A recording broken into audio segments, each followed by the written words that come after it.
Bueno, chicos, buenos días nuevamente. Ya voy a comenzar entonces. Les comparto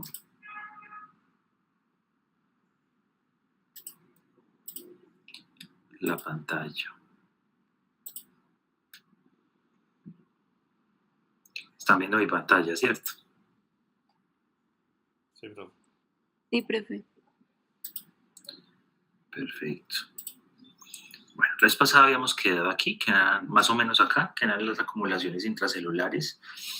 Habíamos visto esta, que era la lipofusina, y habíamos dicho pues unas características de, de esta acumulación, y es que pues primero es un pigmento de desgaste, entonces que cuando lo encontramos normalmente y cuando está muy arraigado en un tejido, normalmente es porque ese tejido ha estado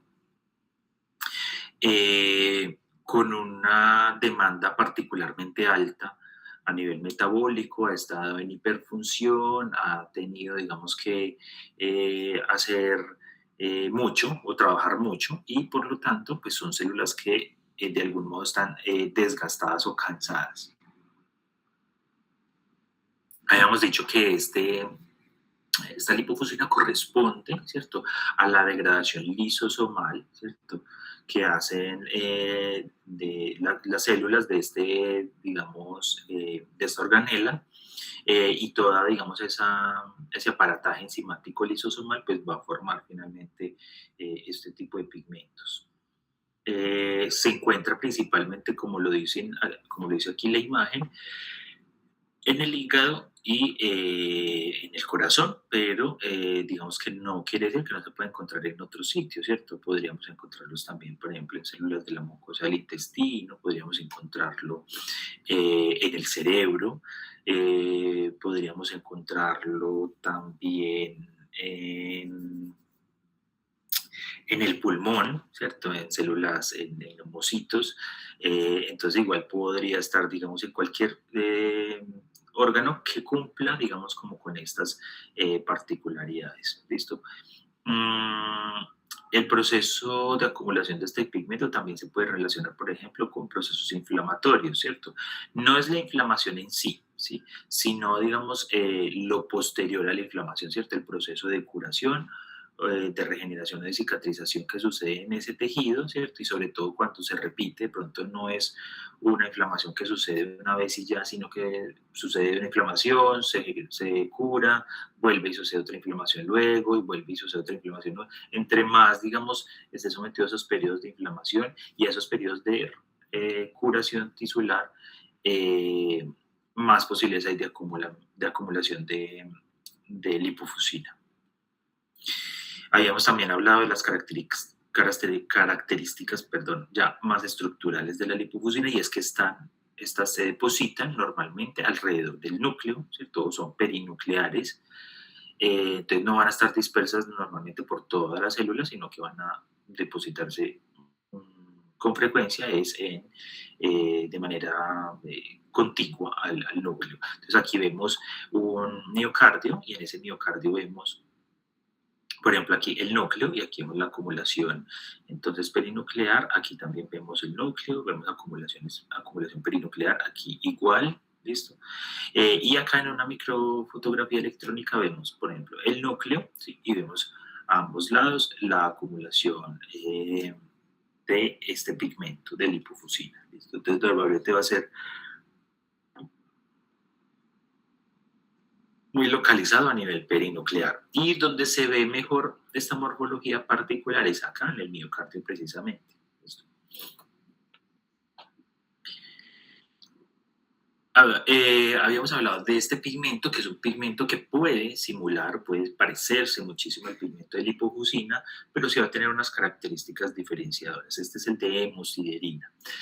El de hemosiderina ya no es como era el de lipofusina, una degradación, digamos, del aparataje enzimático lisosomal, sino que este va a ser la acumulación de hierro. Esto, la acumulación de hierro básicamente. Entonces va a estar presente sobre todo en los órganos que tienen que ver con el hierro, ¿cierto? Con la absorción, el metabolismo del hierro o con órganos que han estado también sometidos a un proceso, ¿cierto? a un proceso hemorrágico, ¿cierto? Un proceso donde hay extravasación de sangre, sobre todo donde hay depósito de eritrocitos a nivel tisular y la posterior pues, degradación que se requiere hacer de estas células que son ricas en hierro. ¿Listo? Entonces, digamos que también lo mismo, hay unos órganos que con mayor frecuencia van a tener este depósito, entre esos está el hígado, ¿listo? Pero van a haber otros en los que se puede también acumular, como por ejemplo el pulmón, que ya vamos a ver una imagen, ¿listo? Características estructurales del pigmento de hemosiderina. Entonces, primero, pues no es perinuclear, normalmente es disperso, ¿cierto? A lo largo pues, de la célula. Podemos encontrar inclusive depósitos también extracelulares. Como normalmente, digamos, es algo que se está endocitando, ¿sí? No es como el otro que se genera por cuestiones internas, sino que este se endocita, entonces por lo tanto lo vamos a encontrar sobre todo o predominantemente en la parte basal, ¿cierto? Del citoplasma de la célula afectada, en este caso hepatocitos. Este pigmento es un poco más granular, un poco más disperso que el pigmento de lipofusina, perdón, me devuelvo, ustedes lo ven aquí. Normalmente, pues dependiendo de la acumulación, de la enfermedad, etcétera, pueden ser depósitos mucho más grandes, ¿cierto? Que comprometen pues mucho más espacio del órgano. Y pues también la coloración sí puede ser muy similar a la de la lipofusina, también tiene una coloración entre ocre y café, ¿cierto?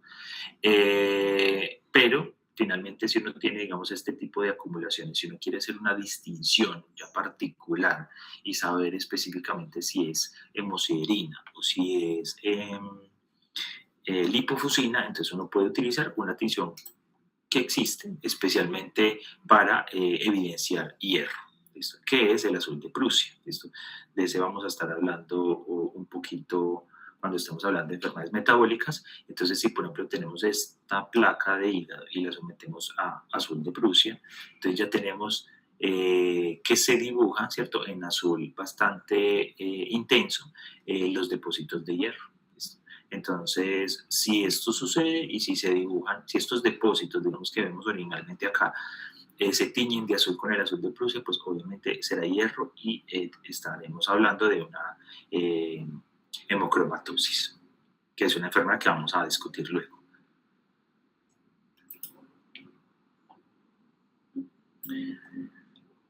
Aquí lo que les hablaba, ¿cierto? Entonces, la hemosiderina no es los depósitos de hemosiderina no son exclusivos pues, del hígado, sino que como el hígado es el que directamente maneja, ¿cierto? Las reservas de hierro y maneja todo el metabolismo, ¿cierto? Desde que se absorbe en el intestino, ¿sí? El hierro es el que lo capta, lo retiene, lo procesa, lo guarda, ¿cierto? Lo reserva y también el que lo libera dependiendo también de la necesidad. Entonces, cuando hay, por ejemplo, estas acumulaciones anormales de hierro o alteraciones en el metabolismo de hierro, obviamente el hígado es el que primero va a acumular, ¿cierto? Pero también, por ejemplo, ¿qué órganos tienen que ver con el hierro? El vaso, por ejemplo, que se encarga de la destrucción eritrocitaria, pues también va a tener mucho que ver con el hierro, ¿sí? Cuando ya la enfermedad es insostenible y digamos que hay demasiado hierro en el sistema, también puede haber acumulación a nivel cerebral, puede haber acumulación en otros tejidos. Pero aquí particularmente es un proceso de hemosiderosis secundaria, ¿cierto? ¿A qué me refiero? Es decir, podemos hablar de que hay depósitos de hemosiderina.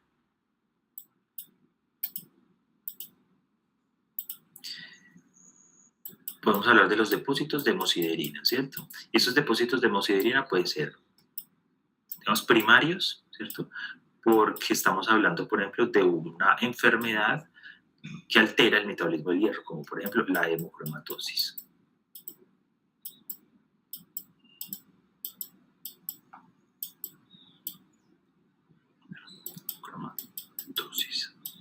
O podemos tener un depósito de hemosiderina, digamos, secundario, cuando estamos hablando, que les decía ahorita, de hemorragias.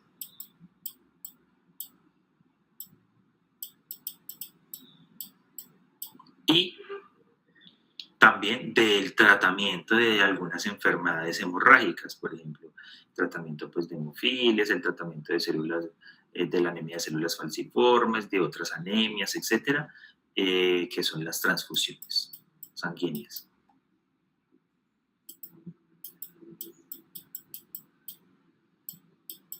Eso ha cambiado, ¿no? Porque, a ver, les comento. Bueno, la hemocromatosis lo veremos después, ¿sí? Pero entonces es una enfermedad ya que tiene pues unos componentes pues ya particulares de carencia o de alteración de ciertas enzimas. Pero en el caso secundario, que digamos el que nos interesa en este momento, por ejemplo, en las hemorragias, aquí tenemos un pulmón, ¿cierto? Que tiene un edema pulmonar, ¿cierto? Un pulmón que está congestionado, ¿sí? Si ustedes miran acá, miren que los tabiques interalveolares están con unos vasos bastante dilatados, ¿cierto? Y con un aumento, digamos, de la cantidad del flujo sanguíneo a este nivel, ¿sí? Vemos algunos eritrocitos inclusive infiltrados en el espacio alveolar, junto con células, miren acá, inmunológicas, ¿listo? Y vemos también estas figuras, ¿cierto? Que son los macrófagos alveolares que están en proceso activo de absorción y de degradación, de absorción no, de degradación y de fagocitosis de eritrocitos, ¿listo? O sea, la fagocitosis de estos elementos por parte del macrófago alveolar es lo que va a ocasionar entonces la degradación de la hemoglobina y del hierro, ¿cierto? Y va a ocasionar entonces esta coloración parda, ocre, a nivel de estas células. Entonces, digamos que ya aquí no va a haber como tal un depósito generalizado de hierro, ¿sí? Sino que lo que va a haber entonces son muchos macrófagos, ¿cierto? Macrófagos residentes del tejido o macrófagos convocados para el proceso, digamos, de depuración de todos estos detritos, van a estar llenos de este pigmento. Y como ustedes saben que los macrófagos, digamos que pueden fagocitar bastante, ¿cierto? Y pueden estar ahí mucho tiempo fagocitando y fagocitando y se pueden quedar ahí estacionados. Esto va a contribuir también con un aumento o una alteración del pigmento general del órgano, es decir, esto a nivel microscópico, ¿cierto? Pero si nosotros tenemos la oportunidad de ver este pulmón, ¿cierto? Ya completo, el órgano completo en otro momento, ¿cierto? Si este proceso continuó, seguramente ese pulmón va a tener un pigmento mucho más oscuro que un pulmón normal. Entonces, todo lo que acumulen estos macrófagos alveolares va a contribuir, en último término, a la pigmentación global del órgano, ya lo vamos a mirar, ¿listo? Y para las transfusiones es cuando, por ejemplo, tenemos un paciente con una enfermedad hemorrágica, una hemofilia, por ejemplo, ¿cierto? Una anemia de células falciformes, que no es una enfermedad hemorrágica, pero pues que es una enfermedad que requiere transfusiones frecuentes, o las talasemias, etcétera. Estos pacientes van a tener en cada transfusión una sobrecarga de hierro, ¿cierto? Y esa sobrecarga de hierro, pues, digamos que ocasionalmente se maneja vía hepática, pero ocasionalmente, pues, esa sobrecarga de hierro, pues, va a generar un aumento significativo y no manejable, y por lo tanto va a haber acumulación intracelular. ¿Listo? ¿Qué es lo que se hace hoy en día entonces para evitar eso? Porque ya se sabe qué sucede. Hacer terapia, o sea, junto con la transfusión, hacer terapia de quelación del hierro, ¿sí? Que son sustancias que me sirven para atrapar o secuestrar el hierro, ¿cierto? Y poderlo eliminar por otra vía, ¿cierto? Vía fecal normalmente, y poder depurar de alguna manera el cuerpo del exceso de hierro, ¿listo? Y eso se aplica para muchos metales y para muchos iones metálicos del cuerpo, ¿cierto? Yo puedo hacer terapia quelante para cobre, terapia quelante para hierro, terapia quelante para mercurio, para plomo, etcétera, ¿cierto? Entonces, hace parte, digamos, integral del manejo por la toxicidad, digamos, del ion metálico, en este caso, pues por la sobrecarga que produce. Profe, una pregunta. Sí. ¿Qué significan la P, la S y las siglitas que puso arriba, por favor? Acabaste de llegar, ok. No, profe, sino que estaba tratando de escribir y como que se me entrecorta a veces. Ya, listo. Depósitos de hemosiderina, primarios, secundarios. Gracias. Listo. Y aquí tenemos la muestra, ¿sí?, de esas acumulaciones en otro proceso patológico, y es acá en el riñón. ¿Listo? Esta es una placa con azul de Prusia también. Y aquí lo que estamos viendo y lo que escriben aquí es un paciente con hematuria crónica. Hematuria quiere decir que está expulsando eritrocitos, ¿cierto?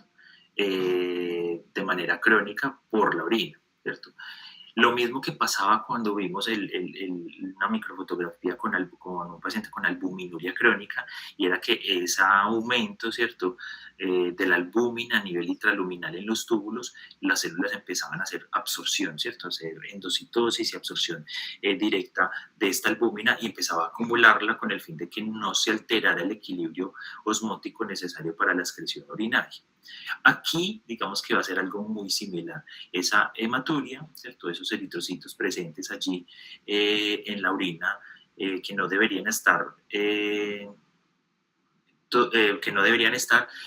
van a ser también de alguna manera destruidos y absorbidos, ¿cierto?, por las células tubulares, y esas células tubulares van a empezar entonces a acumular detritos producto de la degradación de la hemoglobina y del hierro. ¿Listo? Y van a acumular básicamente hierro y hemosiderina. ¿Listo? Entonces aquí vemos, por ejemplo, células tubulares con acúmulos intracitoplasmáticos. Esto sí va a ser propiamente por las células tubulares, aquí no van a ser los macrófagos como si en el pulmón, de la hemosiderina. ¿Listo? Entonces también puede suceder en caso tal de un aumento como tal del contacto de células sanguíneas y sobre todo de eritrocitos con el tejido como tal. ¿Alguien iba a preguntar algo? Ok, listo. Entonces eso, hemosiderina. Aquí para hablar de los ovillos, que creo que era donde habíamos quedado la vez pasada, los ovillos neurofibrilares. Los ovillos neurofibrilares normalmente son signos de, o sea, se da principalmente en las neuronas, ¿cierto? Y es un signo, ¿sí?, normalmente de enfermedad neurodegenerativa, y sobre todo de enfermedad neurodegenerativa tipo Alzheimer, ¿listo? Donde básicamente vamos a ver como una especie de neuronas en estela, es decir, se ve como una redistribución de los componentes del citoesqueleto, ¿cierto?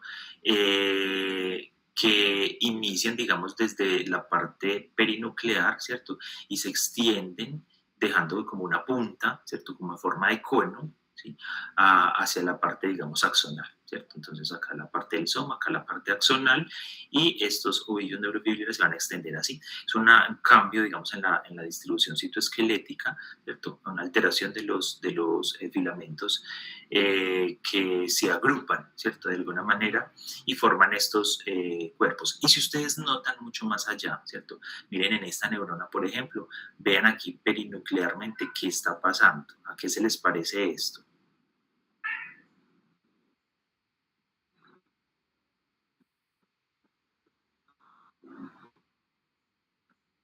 ¿Alguien? Parece lo que se le llama como una estrella fugaz, profe, por lo que tienen como el rayito en la parte de atrás. Sí, no, pero esto que estoy señalando aquí. Profesor, creo que es lipofucina. Perfecto, la lipofusina que acabamos de ver. Entonces, recuerde, listo, perinuclear, un depósito medio ocre, listo.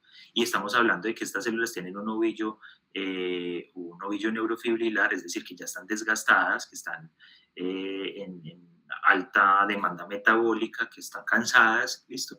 Estamos hablando entonces de un depósito de lipofusina, muy bien, listo. Entonces, miren que podemos encontrar varios hallazgos que nos están indicando que ese tejido está sometido a estrés. ¿Listo? Y en este caso particular, pues estos signos del ovillo neurofibrilar sí son muy característicos, digamos, del Alzheimer, de los cambios, digamos, cerebrales productos del Alzheimer. ¿Listo? Ya luego vamos a mirar, digamos, cuál es el proceso molecular que produce esos ovillos neurofibrilares, aunque no es todavía 100% claro el por qué o el cómo. Listo. Y hablemos del pigmento antracótico. Entonces yo les había dicho ahorita que en el pulmón sucede algo muy particular, es que el pulmón es poco pigmentado. Sí, realmente el pulmón normalmente es como de un rosado muy pálido, ¿sí? Pero ninguno de nosotros ya en este momento tenemos nuestros pulmones rosaditos, por más, digamos, hábitos saludables de vida que tengamos viviendo en esta ciudad, no, ¿cierto? Todos ya vamos a tener algún grado de pigmentación, digamos, del pulmón, ¿listo? Y esta pigmentación va de la mano con la exposición, ¿cierto? A diferentes, eh, a diferentes elementos, ¿sí?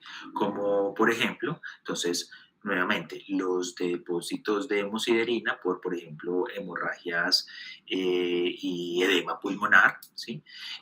Por ejemplo, por el pigmento antracótico, perdón, que se puede dar por contaminación ambiental, es decir, por el hollín y el polvo ambiental, y también se puede dar, por ejemplo, de manera más acelerada en pacientes que trabajen, por ejemplo, en minas, ¿cierto?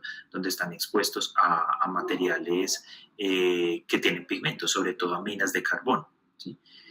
Digamos que ya la minería de carbón, pues, o sea, la minería clásica, donde la persona se exponía directamente pues, al carbón y a sus pigmentos, ha disminuido, pero todavía se ve, y en nuestro medio todavía se ve, ¿cierto? Se ve todavía mineros que trabajan a la antigua, básicamente, y que no tienen elementos de protección personal y por lo tanto pueden tener, digamos, estos hallazgos. ¿Será entonces un hallazgo patológico si yo les estoy diciendo que pues todos en algún momento y en algún grado vamos a tener esta pigmentación? No necesariamente. Exactamente, no necesariamente. Entonces, ¿de qué depende? De si el pigmento pues conlleva también una enfermedad, ¿cierto? Por ejemplo, si estamos hablando de la antracosis, que es una enfermedad, digamos, precisamente por la inhalación de carbón, pues ya estamos hablando, sí, de un proceso patológico, ¿cierto?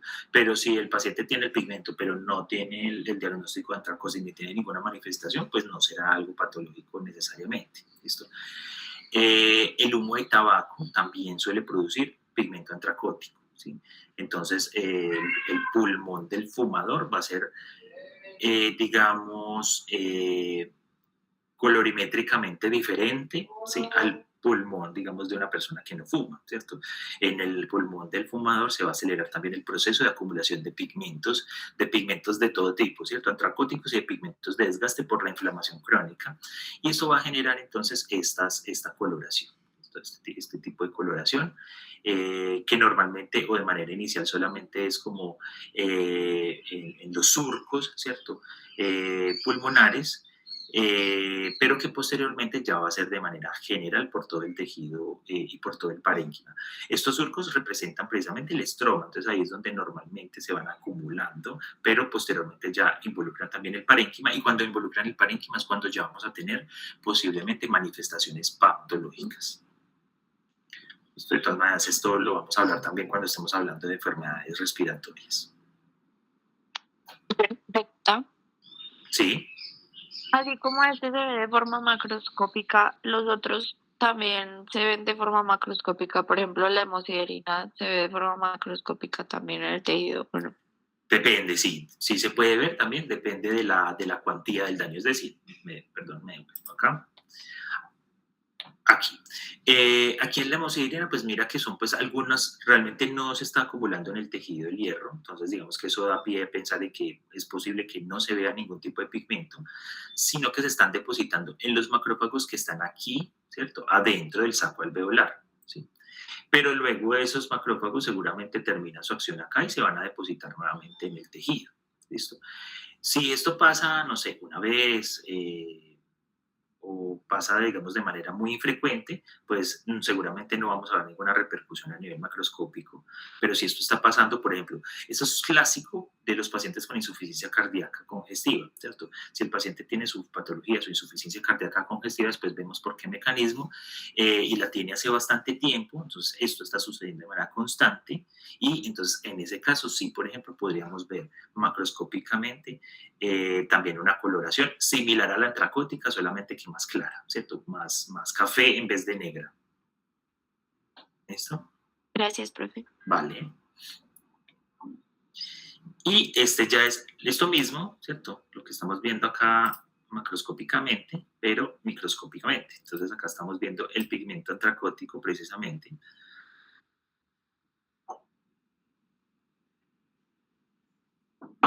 Y lo mismo, ¿quiénes participan en esa acumulación del pigmento antracótico? En el pulmón participan son los macrófagos alveolares, o sea, eso no se acumula en los neumocitos ni nada de eso, sino en los macrófagos alveolares, ¿cierto? Y en los macrófagos alveolares que pueden acumular bastante, ¿cierto? Y que pueden también, digamos, convocar nuevos monocitos para que lleguen, se vuelvan macrófagos y sigan en ese proceso de acumulación, corresponden a un proceso inflamatorio, ¿sí? Casi siempre crónico, y pues entre más, digamos, población de macrófagos hay fagocitando directamente el carbón, el login, ¿cierto? Pues vamos a tener mayor posibilidad de que ese pigmento se refleje a nivel macroscópico. ¿Listo? Entonces, estas manchitas, digamos, negras que vemos acá son macrófagos que tienen dentro de su citoplasma pigmento antracótico o carbón, pues.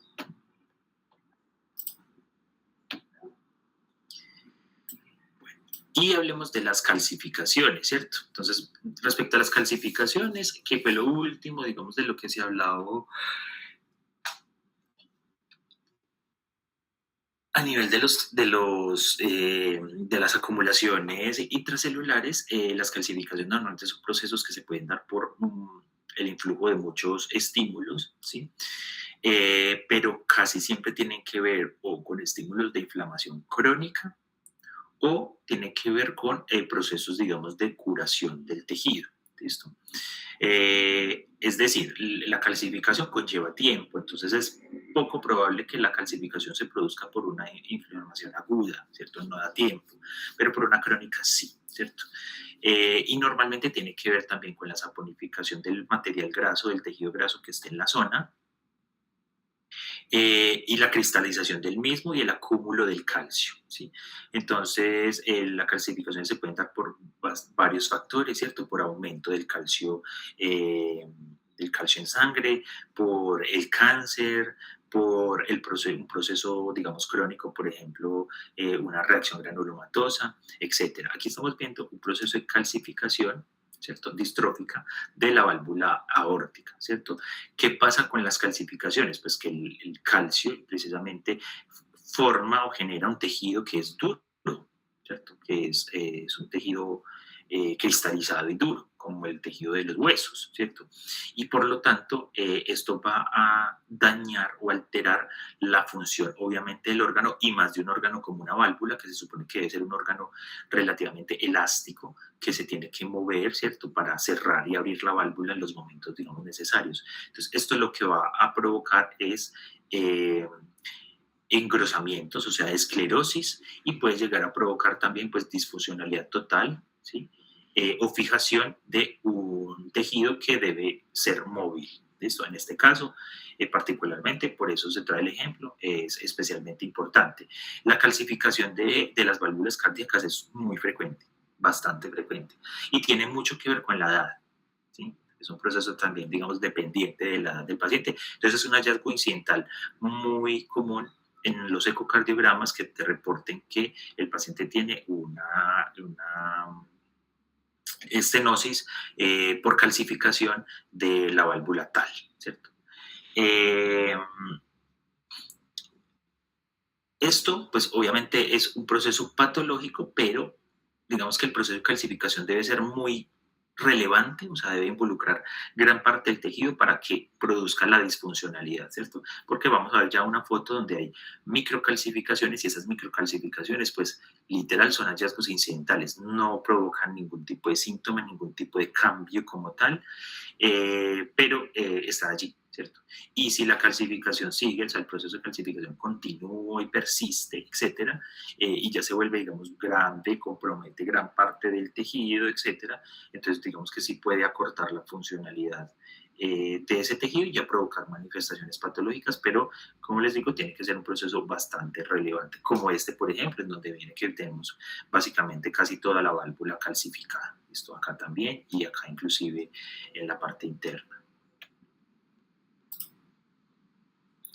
Y eso era lo que les hablaba de las microcalcificaciones o calcificación distrófica. Entonces aquí vemos en varios lugares, ¿cierto? Procesos de calcificación. Aquí estamos hablando que es un estómago, entonces aquí tenemos la mucosa, aquí tenemos el tejido conectivo. Entonces si ustedes ven acá esta flechita está señalando esto, y esto acá, ¿cierto? Entonces, digamos que en la parte de la submucosa lo que estamos viendo es unos acúmulos de un material, ¿sí? Y esto nos sirve ya para hacer la identificación de aquí en adelante de las microcalcificaciones porque las podemos encontrar muy frecuentemente por ahí en algunos tejidos, ¿cierto? Y es que la calcificación, a diferencia de, digamos, los otros hallazgos de la hialina, de las proteínas amiloides, etcétera, es un material basófilo, es decir, ya no se ve rojito, ¿sí? Se ve es moradito y de hecho se ve moradito a veces bastante intenso, ¿listo? Entonces digamos que este sí va a ser bien diferente del resto de cosas que hemos estado observando, ¿sí? Respecto al color, entonces puede ser un poco más fácil de identificar, pero hay microcalcificaciones que pues pueden pasar completamente desapercibidas, ¿listo? Entonces acá si vemos algunas, ¿cierto? Y aquí, en este vaso sanguíneo, sí estamos viendo un proceso de calcificación bien importante a nivel de la pared del vaso, ¿listo? Que compromete casi todo el vaso. ¿Qué consecuencias trae entonces esta acumulación o esta generación de cristales de calcio a nivel de la pared de un vaso sanguíneo? Que la pared quede completamente rígida, ¿cierto? Puede que no la cierre, ¿cierto? Puede que no oblitere el vaso como si lo hacían, por ejemplo, las otras proteínas que se seguían acumulando, pero va a dejar completamente rígido el vaso. Y si pues estamos hablando de una vena, pues digamos que puede no haber tanto problema, aunque igual puede haberlo. Pero si estamos hablando de una arteria, ¿sí? que tiene que regular, digamos, su tono, ¿cierto? De acuerdo a la necesidad del órgano, sí vamos a tener problemas, porque ya esa arteria pues no va a poder ni dilatarse ni contraerse de acuerdo a la necesidad. Y eso en el estómago, por ejemplo, es muy importante, porque para generar procesos de defensa contra el ácido gástrico, una de las características o uno de los recursos necesarios para hacer ese proceso de defensa, para producir bicarbonato, para producir moco, etcétera, es la vasodilatación y el aumento del flujo sanguíneo a nivel estomacal. Para hacer el proceso de cicatrización o de regeneración de la mucosa gástrica secundaria a una lesión cualquiera, ¿cierto? O sea, una úlcera por el ácido gástrico o por el Helicobacter pylori o lo que sea, pues también vamos a necesitar como recurso primordial la sangre proveniente del aumento del flujo sanguíneo por eh, la vasodilatación del órgano. Si eso no sucede, pues obviamente esos procesos se van a ver muy limitados, los procesos de defensa normal y también los procesos de curación.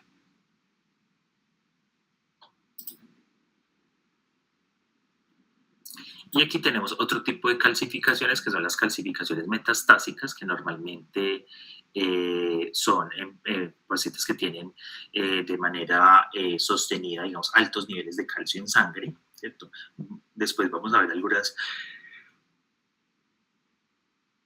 patologías, por ejemplo, de la paratiroides que generan esto, ¿sí? Y básicamente estas calcificaciones llaman metastásicas precisamente porque se pueden depositar en cualquier parte, ¿cierto? En cualquier lugar. Entonces aquí tenemos una microcalcificación, ¿sí? A nivel del tabique alveolar, ¿sí? Pero estas son bastante difíciles de ver porque son muy pequeñas, es decir, normalmente no producen acumulación local, ¿sí? Como si producen las anteriores, sino que producen una acumulación que es muy dispersa, ¿cierto? Entonces forman una microcalcificación aquí, allá, acá en esta otra parte, entonces normalmente son plaquitas, digamos, calcificadas muy, muy, muy pequeñas, ¿cierto? Del tamaño, pues, de una célula, entonces a veces también puede ser difícil de observar o pasar desapercibido completamente, ¿listo? Sin embargo, pues, obviamente, uno siempre revisa desde el panorama general, ¿cierto? Y si revisamos el panorama general, pues este pulmón no se ve bien, de hecho acá se ve ruptura de tabiques alveolares, se ve congestión, se ve infiltrado celular a nivel de los sacos alveolares, miren aquí, eritrocitos, digamos, en el saco alveolar, macrófagos alveolares respondiendo, digamos, a esa cuestión. Aquí también se ven algunos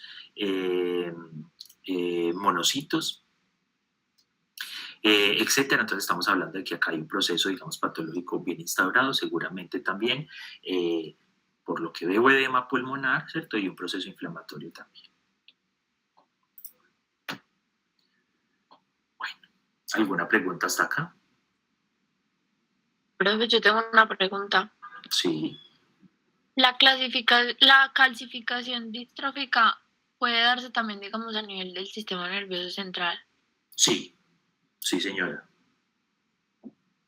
Sí, se puede dar en Y, cualquier parte, realmente. O sea, las calcificaciones todas se pueden dar en cualquier parte. ok. ¿Y qué presentaría una persona que tuviera una calcificación distrófica a nivel del sistema nervioso central? Depende, ¿sí? Depende de en qué parte la ¿De dónde tenga. esté ubicado? Ah, ¿De dónde esté ubicada? sí, exactamente. Sí, porque tú sabes que en el cerebro, o sea, la sintomatología derivada del cerebro es muy diversa porque el cerebro tiene muchas funciones que están localizadas, ¿cierto? Entonces, depende de dónde esté ubicado y no solamente eso, sino que depende de la cuantía. Es decir, si es un proceso, por ejemplo, de microcalcificación, puede ser que nada, no pase nada y ni siquiera se evidencie, ¿cierto? Pero si es, por ejemplo, la calcificación, como pasa y lo vimos en algunas imágenes, ¿se acuerdan de la calcificación de la pineal? ¿Sí? En ese caso, por ejemplo, es una calcificación que es general de toda la glándula, ¿cierto? Y, por ejemplo, en ese caso particular, en la calcificación de la pineal, no hay un hallazgo patológico como tal, pero sí se ha visto o se ha demostrado que esa calcificación de la pineal sí puede tener con la alteración de la arquitectura del sueño que tienen sobre todo las personas mayores. ¿Sí? Entonces, digamos que la manifestación puede ser más grave, menos grave, dependiendo desde la ubicación, ¿cierto?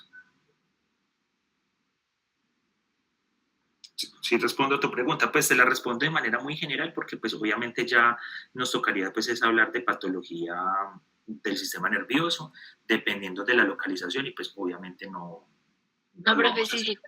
sí contesta mi pregunta. Muchas gracias. Listo, perfecto. Pero sí, entonces en conclusión puede suceder, la calcificación puede suceder en cualquier parte. De hecho en el cerebro es frecuente encontrar calcificaciones. Depende de la edad del paciente, pero en los pacientes mayores es muy frecuente, de hecho, encontrar calcificaciones a nivel cerebral, de los plexos coroideos, de la pineal, calcificaciones en los ventrículos o intraventriculares, ¿cierto? Entonces sí es frecuente, de hecho, encontrar calcificaciones cerebrales, pero normalmente son calcificaciones que no representan como tal un proceso netamente patológico, casi nunca, ¿sí? Listo, profe, gracias. Listo, vale. Entonces, vamos a hablar de daño y de muerte celular.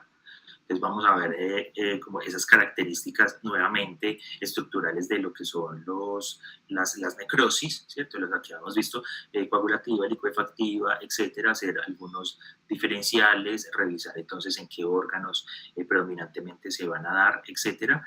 Y también, pues digamos que vamos a mirar algunas microfotografías de cómo se puede ver un proceso de apoptosis, aunque yo les había dicho que ver apoptosis en microscopía óptica es súper difícil, ¿cierto? Pero sí, en algunos momentos sí, puede uno tener la suerte de cachar la apoptosis como en un momento dado.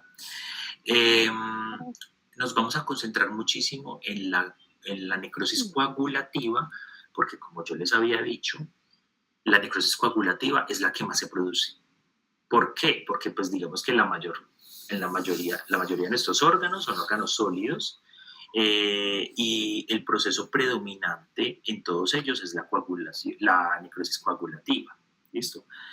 No queriendo decir que no vayamos a ver las demás, claro que sí, ¿listo? Pero entonces nos vamos a centrar mucho en la diferenciación y que es, digamos, como creo, pienso yo, lo más importante para ustedes a este nivel, y es la diferenciación de los procesos de coagulación, de necrosis coagulativa, perdón.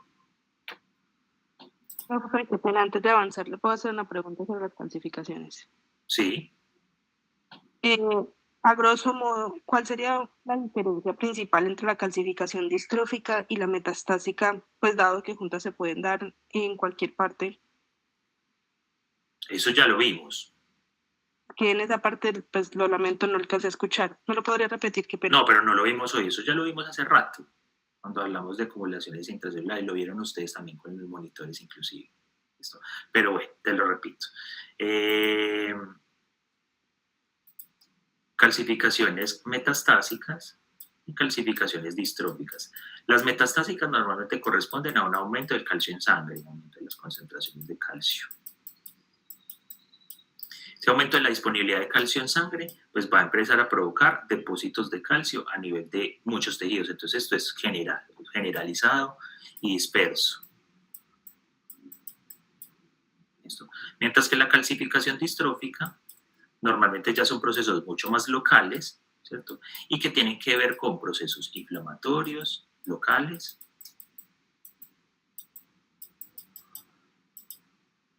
que normalmente son crónicos, o con procesos de regeneración o de, póngale, curación en general, curación, que puede ser por regeneración o por cicatrización, curación de tejidos. ¿Listo? Entonces, donde normalmente hay, digamos, es un estímulo estresor o lesivo a nivel local, esto es local,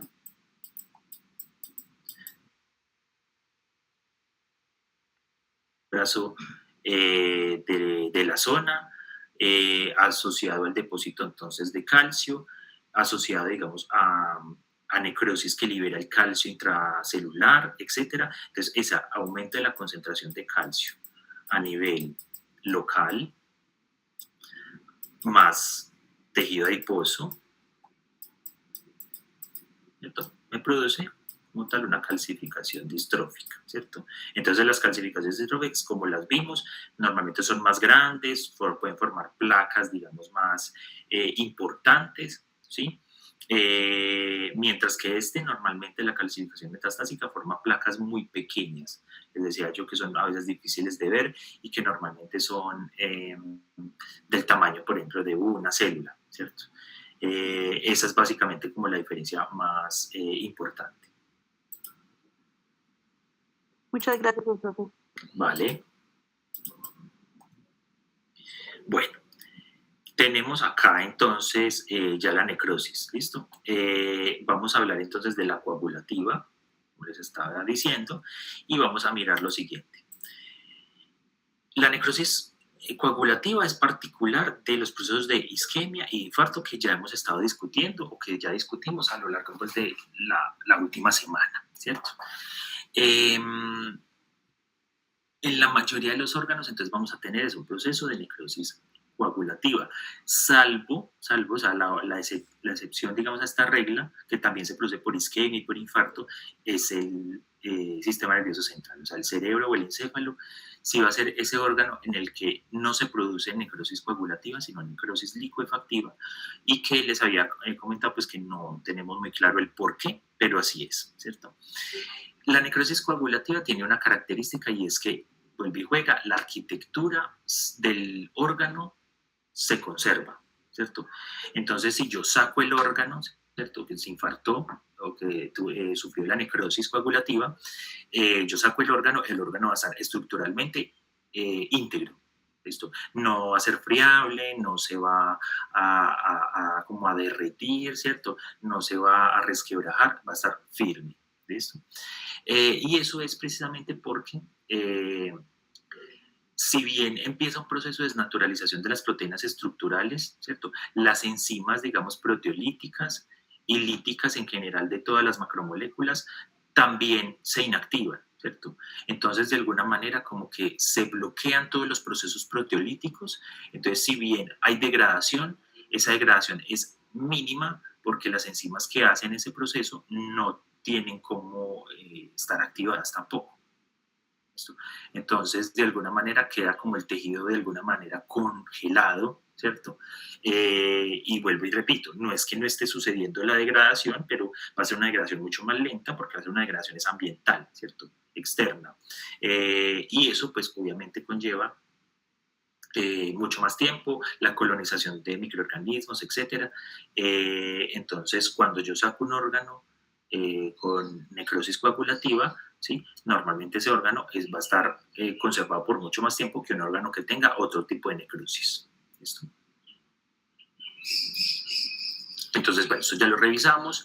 El proceso de isquemia que me conduce entonces al infarto, ¿sí? La isquemia entonces será el fenómeno de carencia, ¿cierto? En donde básicamente por alguna cuestión vascular, ¿cierto? Normalmente por taponamiento, etcétera, que puede ser por trombosis, por tromboembolismo, etcétera, se me genera un corte casi siempre súbito del suministro sanguíneo con disminución del aporte de oxígeno, con disminución del aporte de nutrientes en general, y este proceso me va a producir entonces el infarto, que ya es la muerte como tal del tejido. Entonces, cuando hablo de infarto, como lo vimos la vez pasada, estamos hablando ya de necrosis, ¿listo? Un proceso de necrosis, también de un proceso de apoptosis, ¿listo? Recuerden que las dos se pueden dar de manera paralela en un sitio, pero cuando estamos hablando de este proceso fisiopatológico, de que tenemos, no sé, tromboembolismo, luego isquemia, luego tenemos un infarto, ya estamos hablando de un proceso donde predomina, ¿cierto?, la muerte celular patológica, que sería en este caso la necrosis. ¿Listo?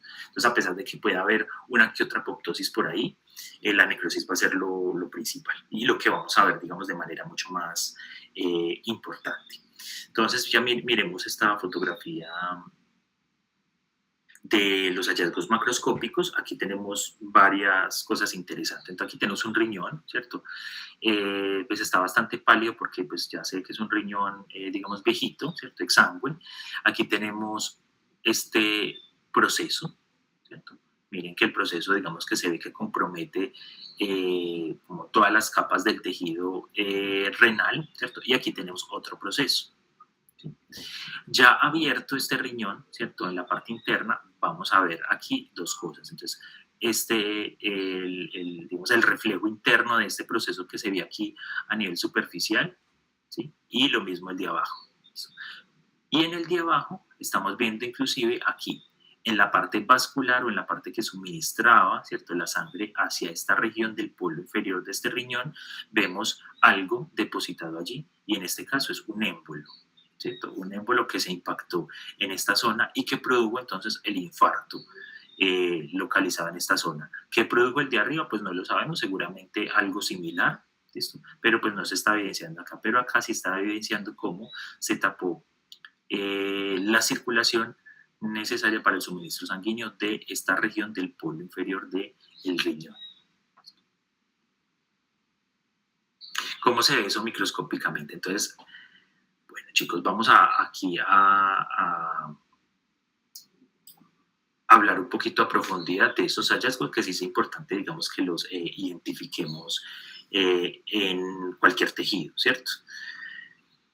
Les voy a mostrar acá como unas placas de riñón, ¿cierto? En donde vamos a ver entonces los principales hallazgos de la necrosis coagulativa y vamos a irlos describiendo. Entonces,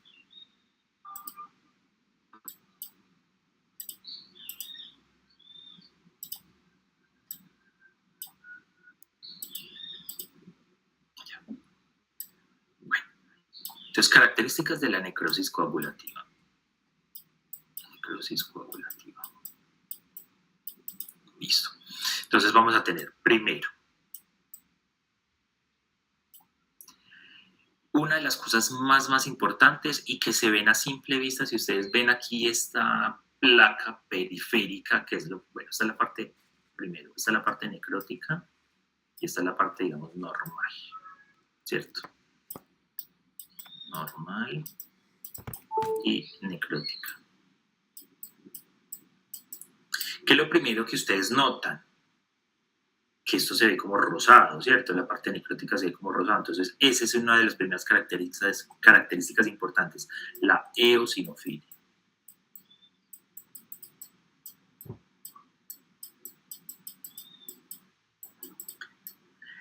El tejido necrótico se tiñe poco con hematoxilina, se tiñe muy bien con la eosina, ¿cierto? Entonces se va a ver normalmente rosado, de rosado a rojo en todos sus matices, ¿listo? ¿Dónde se va qué va a captar, ¿cierto? La hematoxilina, o sea, que se va a ver así como moradito. Los núcleos, normalmente, los núcleos o los rastros de núcleo que queden allí, ¿listo? Pero lo que va a predominar entonces va a ser la eosinofilia. Entonces, si ustedes ven acá por acá en los núcleos, normalmente los que se van a teñir así van a ser las células inmunológicas también que estén en el sitio si es que alcanzan a llegar, o los núcleos de las células, digamos, rezagadas que estén allí y que no se han degradado del todo, ¿cierto? Pero en general el proceso va a ser eosinofilia marcada, tanto del parénquima del órgano como del estroma del órgano. Esto entonces va a ser general el proceso de eosinofilia.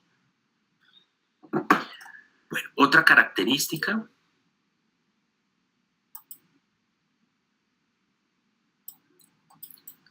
va a ser la pérdida nuclear.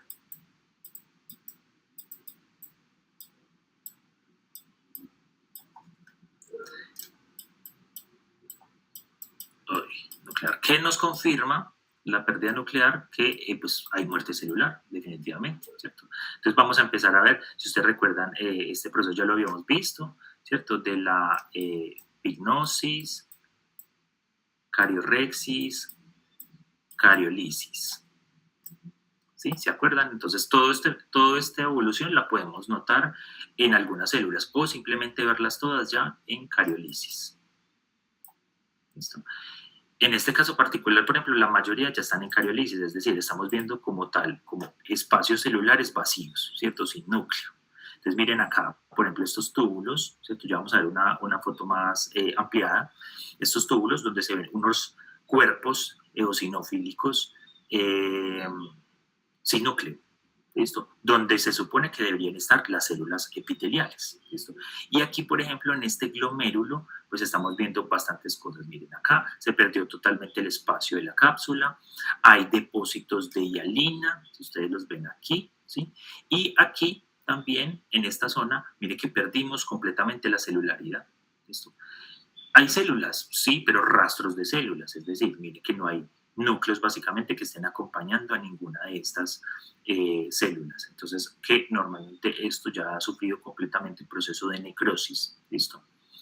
Mientras que si lo comparamos con esta parte del tejido, miren acá, un glomérulo normal con su espacio capsular conservado, con la celularidad conservada. Entonces miren aquí, ¿cierto? Que la celularidad del glomérulo es bastante heterogénea, ¿cierto? Inclusive se alcanzan a ver aquí sus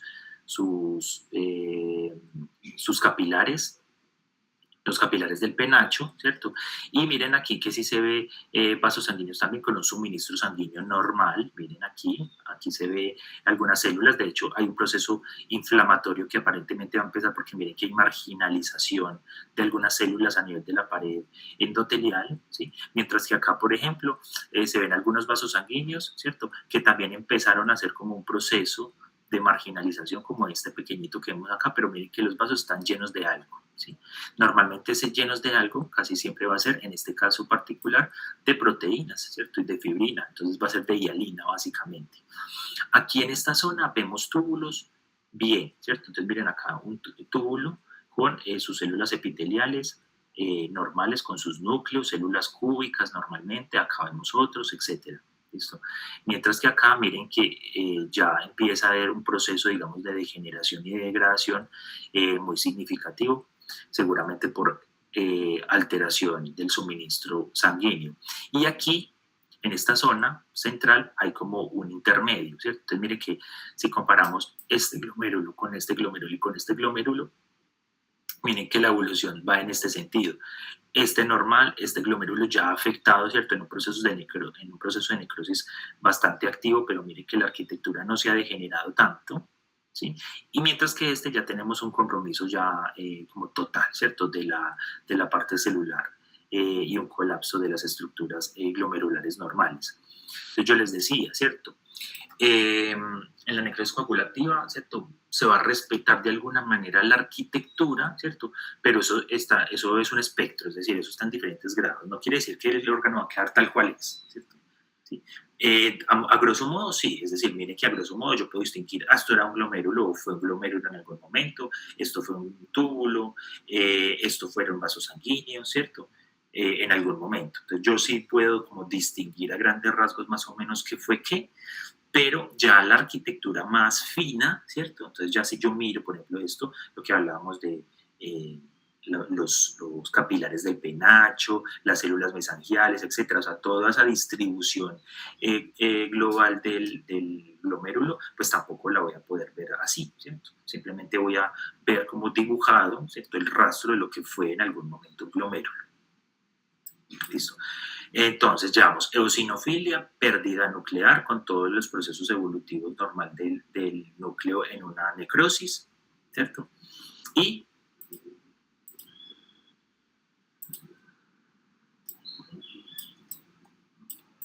depósitos de hialina.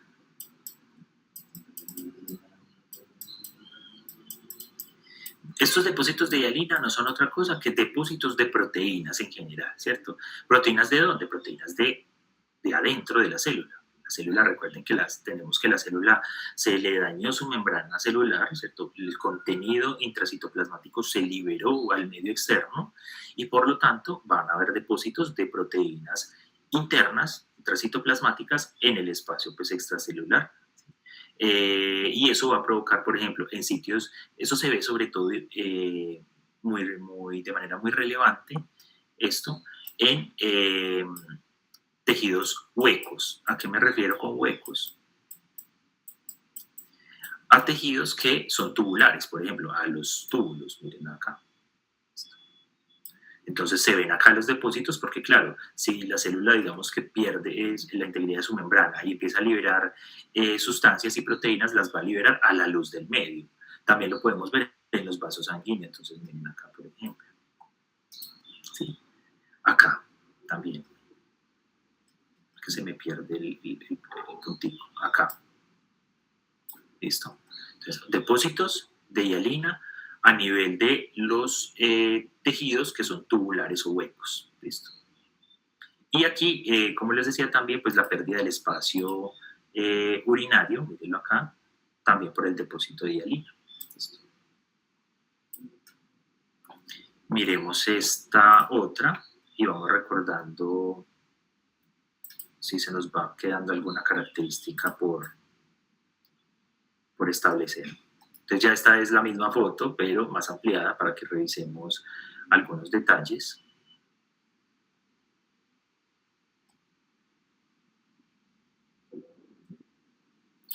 Entonces lo que estamos viendo ahorita, miren acá en los túbulos, entonces miren que están acá.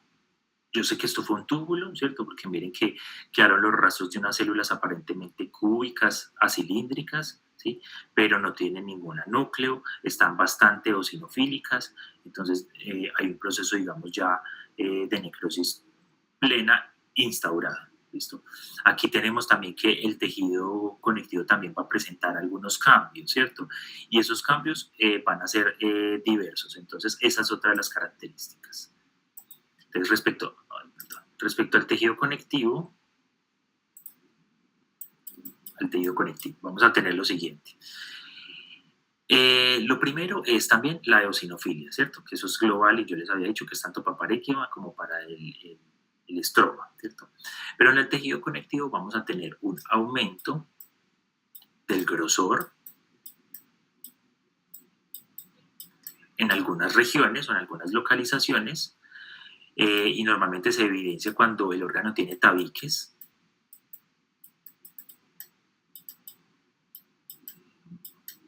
¿Sí? Aquí se puede más o menos dibujar aquí alrededor, digamos, de este glomérulo, pero es más fácil de ver este tipo de cambios, por ejemplo, en el pulmón, que tiene unos tabiques bien pequeñitos, o en el hígado, que tiene también tabiques bien pequeñitos, y que sí se van a ver un poco más engrosados, ¿listo? Y lo otro va a ser el infiltrado.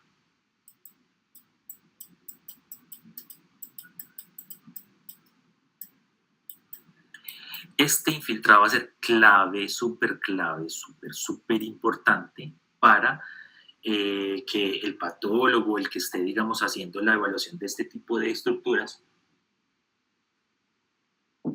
pueda teorizar respecto a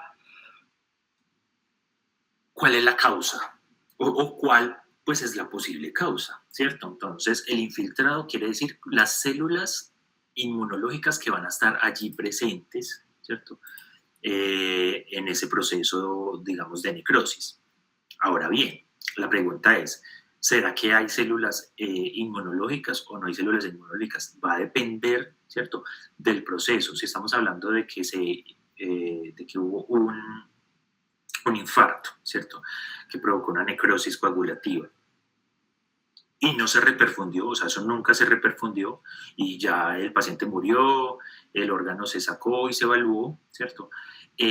Seguramente vamos a tener un infiltrado mínimo, ¿cierto? Que solamente va a corresponder de pronto a uno que otro macrófago, mastocito que haya por allí a nivel tisular, o sea, con las células que ya hay allí a disponibilidad, ¿cierto? Pero si por ejemplo es una lesión por reperfusión, si se hizo terapia médica y el órgano se pudo desbloquear, digamos, la circulación del órgano, entonces el proceso de infiltrado inflamatorio sí va a ser mucho más grande. ¿Listo? Y dependiendo de lo que encontremos en ese infiltrado, vamos a identificar entonces qué posible proceso es. Si encontramos entonces neutrófilos y macrófagos, seguramente es una inflamación aguda, proceso inflamatorio agudo. Si encontramos más linfocitos y macrófagos, seguramente es un proceso inflamatorio crónico. Si encontramos, por ejemplo, eosinófilos,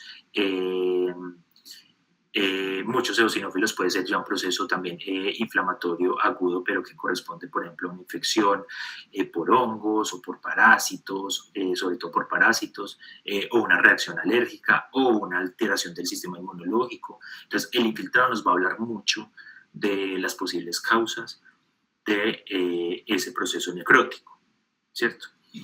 Y de si, digamos, y de cuál fue la evolución de ese proceso. Entonces, pues vuelvo y repito, de si hubo reperfusión o no, de si se instauró el flujo o no en algún momento, etc. Aquí, por ejemplo, el infiltrado que tenemos es mínimo. ¿Listo? En esta placa es mínimo. Como les digo, habían algunas señales de que había marginalización de algunas células y que iban a empezar a migrar, pero por lo demás es mínimo. En algunos otros procesos necróticos vamos a ver sobre todo el estroma lleno, muy lleno de células inmunológicas. ¿Listo? Pero en este caso particular, pues no lo estamos viendo. Bueno, esta foto súper fea en resolución, pero bueno, para el caso.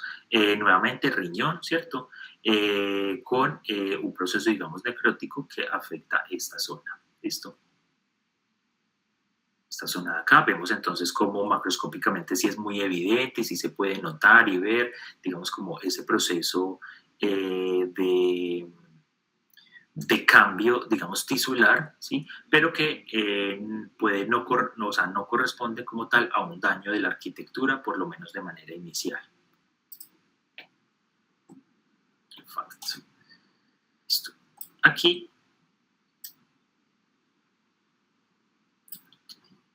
estamos viendo algo bien particular, ¿sí?, que quería mostrarles porque quiero que, o sea, lo contrasten con lo que acabamos de ver anteriormente, ¿sí? Y es también un proceso de necrosis, pero este es un proceso de necrosis diferente y particular. Esta es una placa clásica de lo que llamamos autolisis. Autolisis.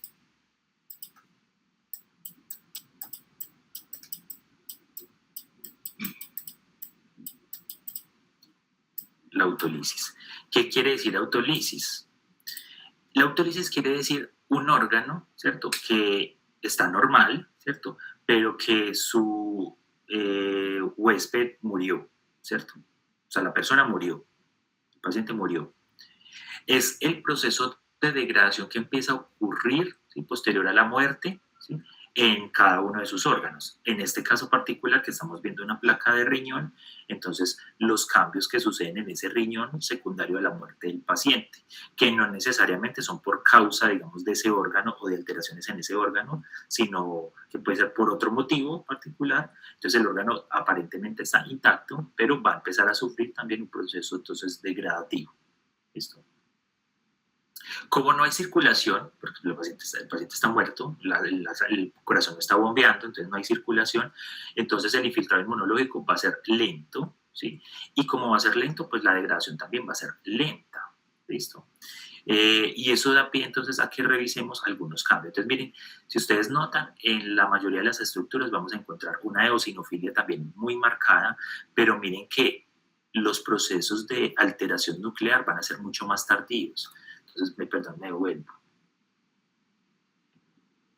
Acá, miren aquí, miren este túbulo, ¿cierto? Miren que no hay núcleos, ¿cierto? Hay también, de alguna manera, pérdida de los límites o de la polaridad celular, mientras que acá, miren que se ven las células bien dibujaditas, bien demarcadas en sus límites y aún con núcleo, pero se ven raras. Y qué raro, se ven eosinófilas, muy eosinófilas, ¿cierto? Y eso, digamos, que da pie a pensar de que obviamente hay un proceso de desgaste. Miren que la arquitectura acá no está tan bien conservada. En algunas zonas sí, o sea, yo puedo establecer que acá hay un glomérulo, ¿cierto? Pero miren que los túbulos, recuerden, y eso lo vimos en Shock, ¿cierto? O lo estábamos discutiendo en Shock. Uno de los hallazgos principales, como la mayoría de los Shock afectan el flujo de sangre renal, uno de los hallazgos más importantes es la necrosis tubular. ¿Listo? Entonces, ¿qué es lo primero que se muere del riñón? El túbulo o los túbulos. Es lo primero que se muere siempre en el riñón. ¿Sí? Porque también es, digamos, de alguna manera lo menos vascularizado. Entonces, lo primero que muere en el riñón más en los túbulos y por lo tanto son los que más se van a deformar. En este caso de la autólisis, entonces miren aquí que estas son células tubulares, estas son células tubulares, pero miren que el túbulo está mal delimitado, está lleno también de otros componentes celulares y de detritos, etcétera. Y aquí, por ejemplo, tenemos un túbulo también, pero miren, ya con unas células completamente alteradas, desordenadas en cuanto a su arquitectura. ¿Listo? Entonces, la principal diferencia, digamos, entre el proceso necrótico por ejemplo, por un infarto y el proceso pues, de autólisis es primero, pues que la autólisis es general, o sea, es de todo el órgano, eso se está produciendo en todas partes, entonces no vamos a tener lo patológico o lo sano y lo enfermo. Y segundo, que la degradación nuclear va a ser más lenta, pero la pérdida de la arquitectura va a ser más marcada. ¿Listo? Mientras que en el proceso de necrosis coagulativa, ¿cierto? Vamos a tener que el proceso de necrosis va a cerrar mucho más rápido y va a ser mucho más relevante respecto a los cambios nucleares, respecto a la eosinofilia, etcétera, pero de alguna manera sucede eso que habíamos visto, que es como el congelamiento, ¿cierto? Proteico o la inactivación proteolítica y por lo tanto la arquitectura se va a quedar un poco más conservada. ¿Listo? Aquí ese bloqueo proteolítico en la autólisis no se va a dar también por un tiempo inicial, ¿sí? Pero la degradación va a empezar a suceder, digamos, mucho más rápido que en el proceso de necrosis localizado porque va a depender también del motivo de muerte del paciente. Es decir, si por ejemplo esta persona que está sufriendo esta autólisis murió por un choque séptico, ¿cierto? Por ejemplo, entonces el proceso de degradación se va a dar supremamente rápido, muy, muy rápido, ¿listo?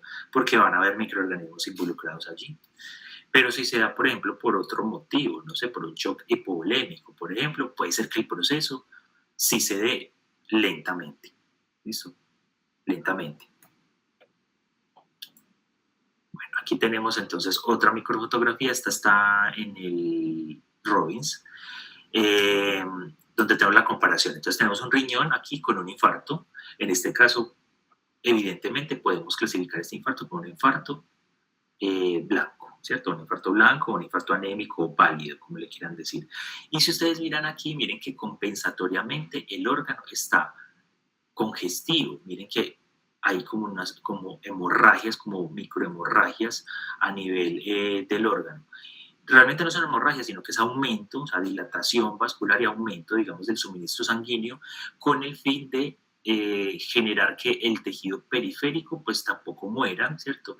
Y dar suministro sanguíneo necesario para el infiltrado inmunológico y para el proceso de curación tisular. ¿Sí? En este caso, pues no se logró, pues porque obviamente el órgano está por fuera ya del cuerpo, entonces quiere decir que ya estaba completamente disfuncional, pero microscópicamente hablando, vamos a tener igual los mismos cambios. Entonces, miren acá cómo se dibuja un límite.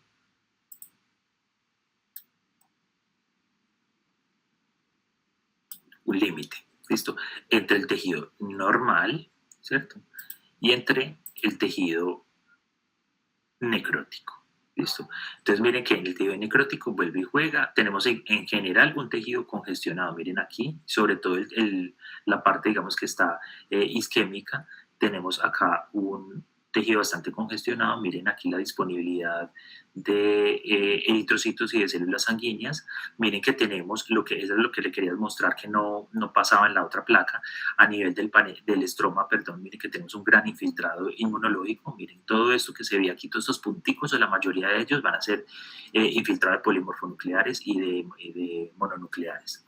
Y tenemos los túbulos que, como les había acabado de contar, pues es lo primero que se muere. Entonces miren que tenemos túbulos, que sé que son túbulos porque conservan de alguna manera la forma, pero las células están totalmente necróticas, sin núcleos, etc. Y la luz del túbulo llenos de material hialino. ¿Listo?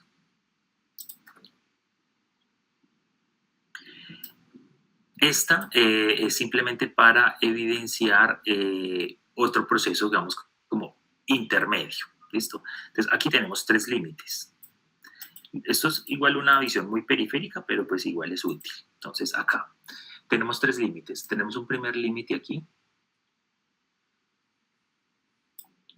y otro límite más o menos así. ¿Listo? Entonces, ¿qué es lo que estamos viendo allí? Primero, la zona de necrosis. ¿Por qué sé que es la zona de necrosis? Eosinofilia generalizada, ¿cierto? Los túbulos, ¿cierto? Estructuras tubulares conservadas en forma, pero no tienen como tal células, ¿cierto? O células, digamos, íntegras. Miren que acá hay se dibujan muy bien las estructuras, pero no hay como tal células con núcleos. Miren que acá tenemos algunos glomérulos, pero esos glomérulos también ya están llenos de depósito hialino, no hay espacio urinario, hay alteración de la celularidad. ¿Listo? En esta zona tenemos la zona normal. La cagada acá es que no tenemos como tal un glomérulo. Bueno, este límite acá, de hecho,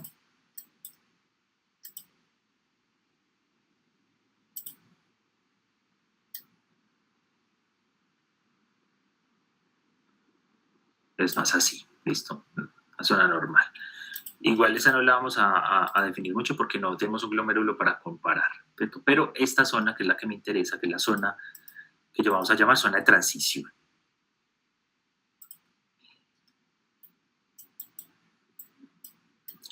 En muchas partes ustedes van a encontrar que estas zonas le llaman zona de transición también, pero en algunas partes la llaman zona de penumbra. Penumbra. Por ejemplo, cuando uno habla de un infarto de miocardio o habla de un infarto cerebral, a la zona que está alrededor de la zona, de la parte central del proceso necrótico, se le llama penumbra. Y es una parte muy especial y una parte muy importante porque es la zona por donde se va a entregar el suministro sanguíneo inicial para el proceso pues, inflamatorio o para iniciar el proceso de curación. Entonces es una zona que normalmente va a estar bastante hiperémica en un primer momento, o sea, se van a dilatar los vasos de alrededor de la zona de necrosis porque para dar suficiente suministro sanguíneo, ¿cierto?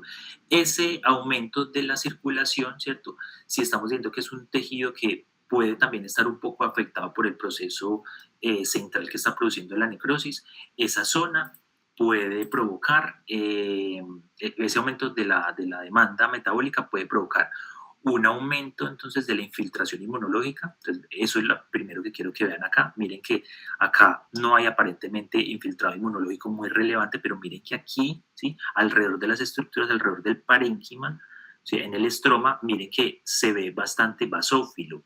¿Qué es eso? Eso es puro infiltrado inmunológico. O sea, son neutrófilos, son macrófagos, etcétera. Puro infiltrado inmunológico, que quiere decir que acá se aumentó el flujo sanguíneo con el fin de hacer quimiotaxis específica para controlar el proceso, digamos, inflamatorio secundario a este proceso de necrosis. ¿Listo? Entonces, digamos que el que va a responder, ¿cierto? A esa necesidad va a ser la zona de penumbra, la zona de transición. Pero ojo, en ese proceso de quimiotaxis exagerada y de presencia de muchísimas células inmunológicas y sobre todo de muchos neutrófilos, ¿sí? Este tejido, esta parte del tejido también se puede morir y de hecho se muere con mucha frecuencia. ¿Listo? Entonces el infarto que normalmente era, no sé, 5 centímetros, termina siendo de 7 o 10 centímetros. ¿Listo? Porque también se involucra a la zona de penumbra. Entonces acá vamos a tener el daño por la isquemia, ¿cierto? Y aquí vamos a tener el daño por la reperfusión. Entonces, por eso es que, digamos que ustedes lo van a aprender después en clínica, que no necesariamente es muy bueno, ¿cierto? Reperfundir rápidamente al paciente, ¿cierto? En algunos momentos sí, en algunos tejidos particulares sí, los de baja tolerancia, pero a veces no es tan bueno reperfundir de manera abrupta al paciente porque eso puede provocar aumento de la lesión por estrés oxidativo, por influencia inmunológica, ¿listo? Y también por cambios vasculares, ¿listo? Bueno, espera, acá yo les hago ya algún esquema así como más general. No sé si el dibujo ya lo había hecho en algún momento, pero puede ser que sí. Digamos que tenemos acá, no sé, un cerebro. ¿Listo? Y tenemos aquí una zona de necrosis. Esta zona de necrosis se dio, digamos, por obstrucción vascular, ¿cierto? Por un infarto, un accidente cerebrovascular isquémico. Pues. ¿Listo? Aquí tenemos la zona del infarto.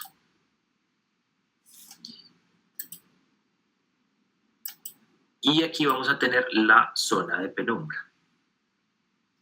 Entonces, el daño realmente es en todo este tejido, todo, que involucra tanto la zona central de necrosis como la zona de penumbra. ¿Listo?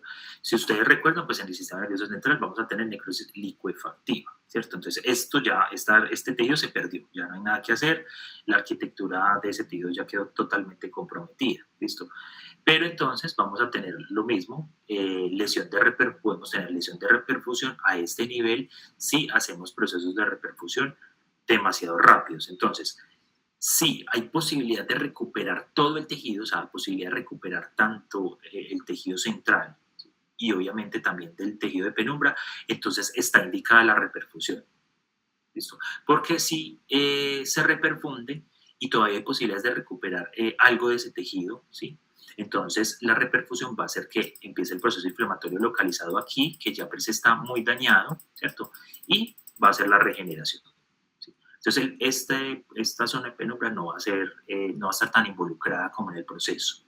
¿Listo? Entonces no va a sufrir tanto daño.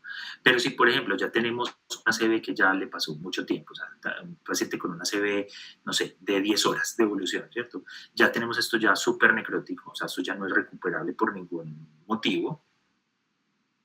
Y la zona de penumbra, pues ya está haciendo los cambios propios para poder hacer limpieza y curación y cicatrización de esta zona, ¿cierto? Si nosotros nos la jugamos por la reperfusión, ¿cierto? De este sitio, o sea, por aumentar el suministro sanguíneo aquí a este nivel, entonces el proceso inflamatorio se va a amplificar tanto que va a empezar a dañar, ¿cierto? Por daño colateral también la zona de penumbra y a infiltrar también la zona de penumbra. Y esto me va a amplificar el daño. Entonces, ¿por qué a muchos pacientes con ACV que llegan después de cierto tiempo, pues no se les hace nada, básicamente? Entonces, quedan en observación, se esperan a evaluar las secuelas para ponerlos en rehabilitación, pero realmente no se les hace ningún proceso y no se les coloca ningún medicamento, digamos, definitivo que les ayude con este asunto. Por eso, tratando, digamos, de evitar, ¿cierto?, que ese proceso de inflamación que produce la necrosis se extienda más allá de la lesión inicial y aumente como tal el daño.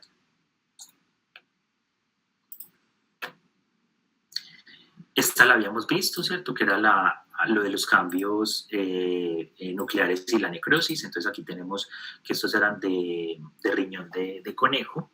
Tenemos acá entonces los túbulos con su borde en cepillo, ¿listo? Y cada una de las células cúbicas. Aquí tenemos también las células cúbicas, pero con pérdida del borde del cepillo por cambios reversibles, ¿sí? Entonces cambios reversibles o estresores celulares que provocan daños reversibles, en donde miren que ya estamos empezando a ver un aumento de la eosinofilia a nivel intracitoplasmático, ¿cierto?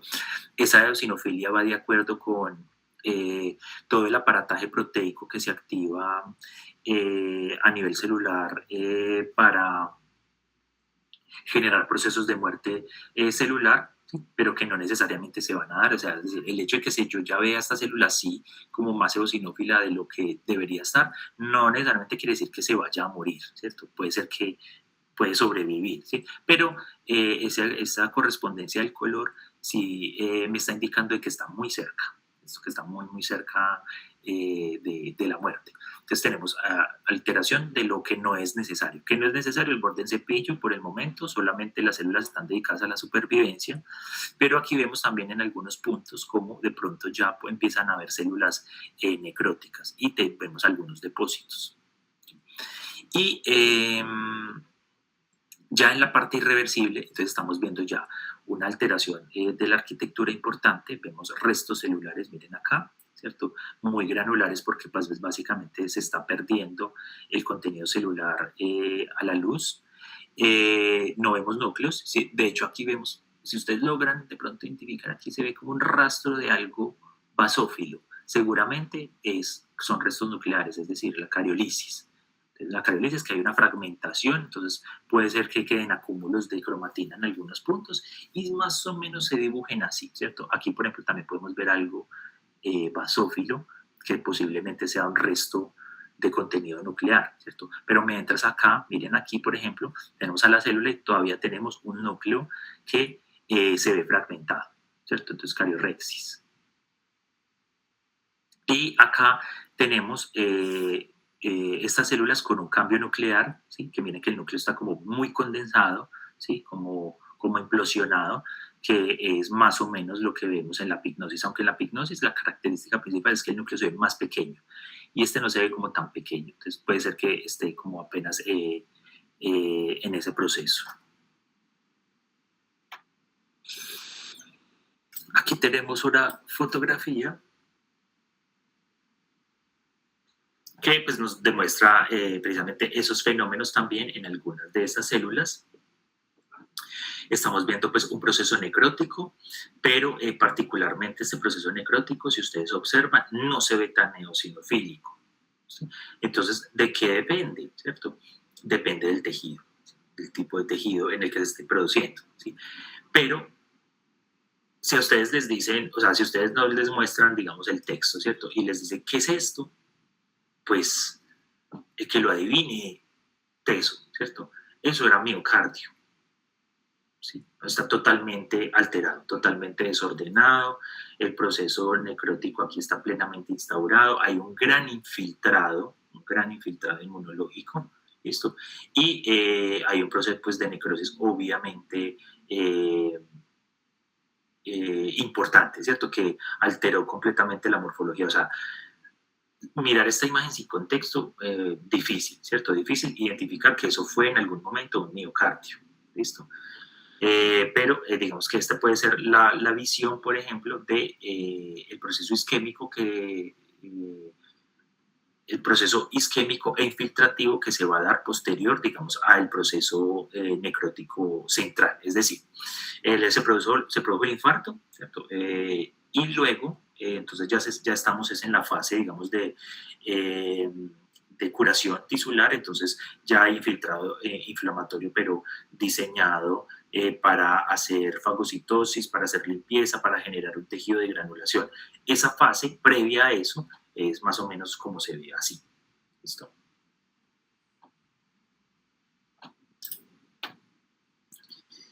Y hablemos, creo que por último, ¿cierto?, de el infarto agudo de miocardio.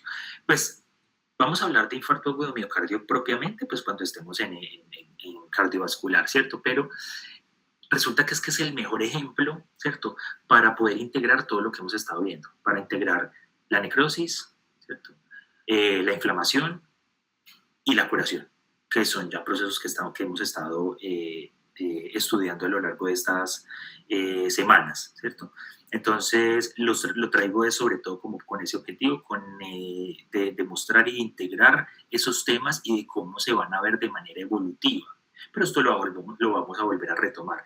Y asociado a eso, porque el infarto agudo de miocardio es de esos procesos que está ya muy bien estudiado en cuanto a su morfología, su evolución en tiempo y en espacio. Entonces, existen ya muchos cuadritos, ¿cierto?, como estos, ¿sí?, donde nos dan, digamos, como la cronología de todo el proceso que está pasando en ese miocardio. ¿Listo? Entonces, repasémoslo de esta manera. Tenemos acá, en menos de una hora vamos a tener invasión de granulocitos, ¿cierto? Marginación de la íntima del vaso, ¿cierto?, de la túnica íntima, es decir, vamos a tener marginación de células inmunológicas en los vasos sanguíneos, que era lo que lo habíamos visto en algún momento. Tenemos el vaso,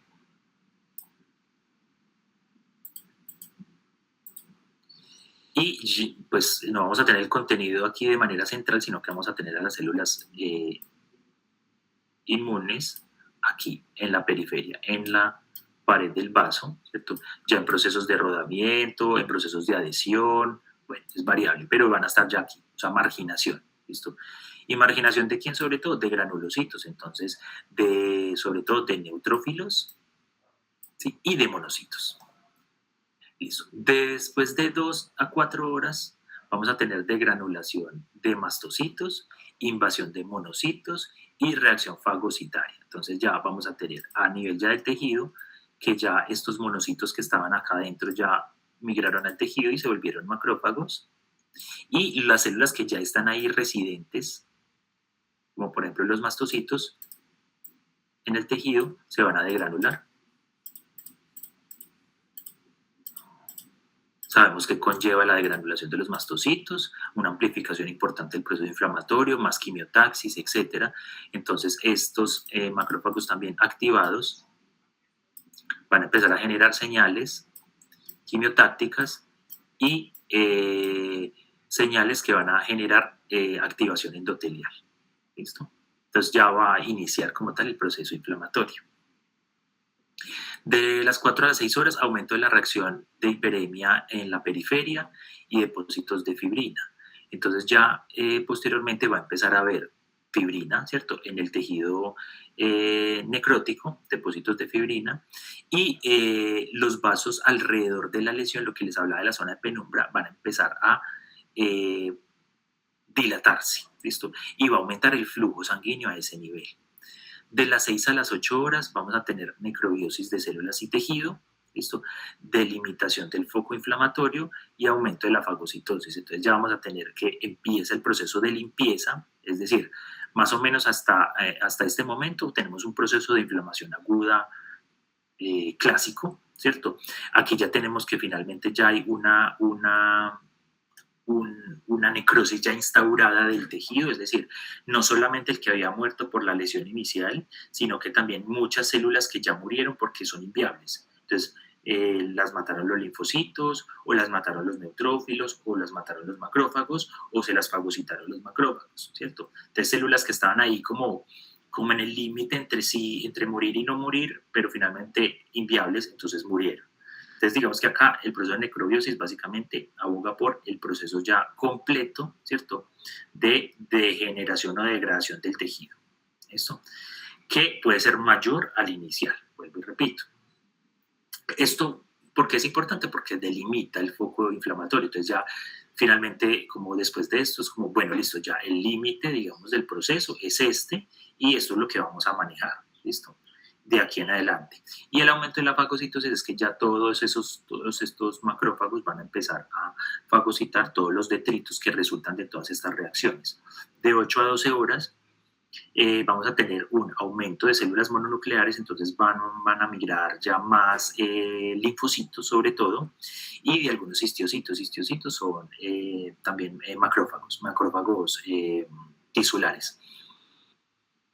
E invasión de macrófagos simples. Entonces, si bien ya había macrófagos aquí, vamos a tener más migración de macrófagos, pero estos macrófagos ya van a ser M2, ¿listo? Que son macrófagos ya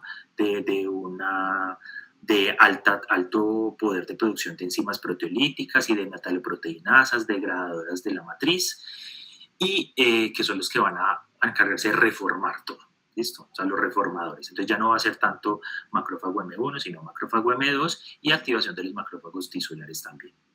De las 12 a las 24 horas, ¿cierto? Entonces vamos a tener un predominio de células mononucleares, ¿cierto? Ya, como les digo, más linfocitos, más macrófagos, y descomposición de leucocitos polimorfonucleares. Los que estaban ahí, los neutrófilos que ya estaban ahí, ya empezaron a morir. O sea, ya están también en proceso de necrosis activa, y ya también los macrófagos van a empezar también a fagocitar los restos de estos neutrófilos muertos. De las 16 a las 32 horas vamos a tener movilización de macrófagos, proliferación de células con incremento de fibroblasto. Entonces aquí miren, a partir más o menos de las 16 hasta las 32 horas aproximadamente, ya vamos a tener factores de crecimiento necesarios para generar la proliferación de fibroblastos, ¿sí? Y también vamos a tener el inicio de un proceso muy importante que va a ser la angiogénesis. ¿Listo? De las 32 a las 72 horas ya tenemos formado el tejido de granulación. ¿Listo?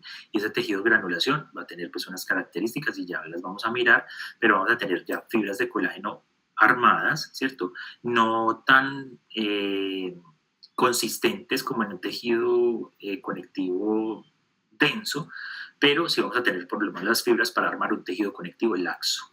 Y ya la neoformación de capilares sanguíneos, ¿sí? Vamos a tener siderofagos y lipofagos, que quiere decir macrófagos que se van a encargar de fagocitar hierro, ¿listo? Y grasa, ¿listo? Y que se van a ver tal cual. Entonces ya vamos a empezar a ver precisamente macrófagos con hemosiderina, ¿listo? Con depósitos de hemosiderina, y también macrófagos espumosos, o sea, con depósitos de grasa y de triglicéridos sobre todo. De los 3 a los 6 días, aumento del colágeno. Entonces este tejido conectivo inicialmente laxo, se va a volver ya aquí al cabo de unos 3 a 6 días cada vez más un tejido conectivo denso. Ya va a haber una disminución de macrófagos, regeneración de los mastocitos, o sea, reemplazo de esos mastocitos, posibilidad de células gigantes de cuerpo extraño, o sea, la formación ya de agentes de inflamación crónico, ¿sí? Si es del caso, y ya dentro de los 10 a los 15 días posteriores vamos a tener un tejido ya cicatrizal completamente denso, con muy poca celularidad, ¿cierto? Digamos, degradación de los vasos y los capilares recién formados, entonces disminución de la vascularización, y ya queda, digamos, como el tejido permanente que va a tapar esa zona. Entonces miremoslo ya en foticos, ¿listo? Entonces lo primero.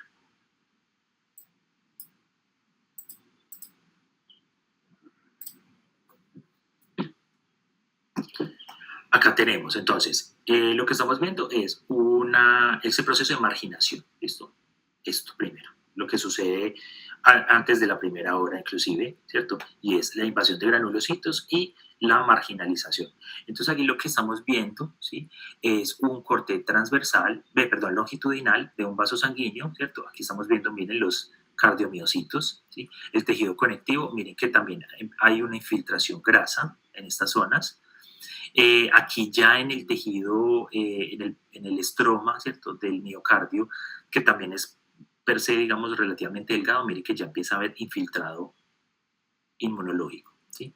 Y aquí en esta vénula estamos viendo entonces la marginalización, ¿sí? De los leucocitos, la marginalización, o sea, que se pegan, empiezan a pegar a la pared. Y aquí más ampliado vemos eso mismo, ¿cierto? Entonces miren aquí la marginalización de estos leucocitos, miren este neutrófilo se ve bien bonito aquí, esto. Normalmente granulocitos de manera inicial, ¿sí? Y aquí empiezan a ver entonces un aumento de la dilatación y la vascularización. Aquí tenemos entonces ya la destrucción, ¿cierto? La destrucción entonces de la fibra miocárdica, ¿sí? Miren acá. Y esta destrucción entonces está dada por el infiltrado inmunológico. Si ustedes ven aquí, miren que, o sea, todas estas ya se supone que están necróticas, ¿sí? Todas. Miren aquí este depósito de lipofusina perinuclear, ¿sí? Todas se supone que están muertas. Ahora, ¿qué pasa?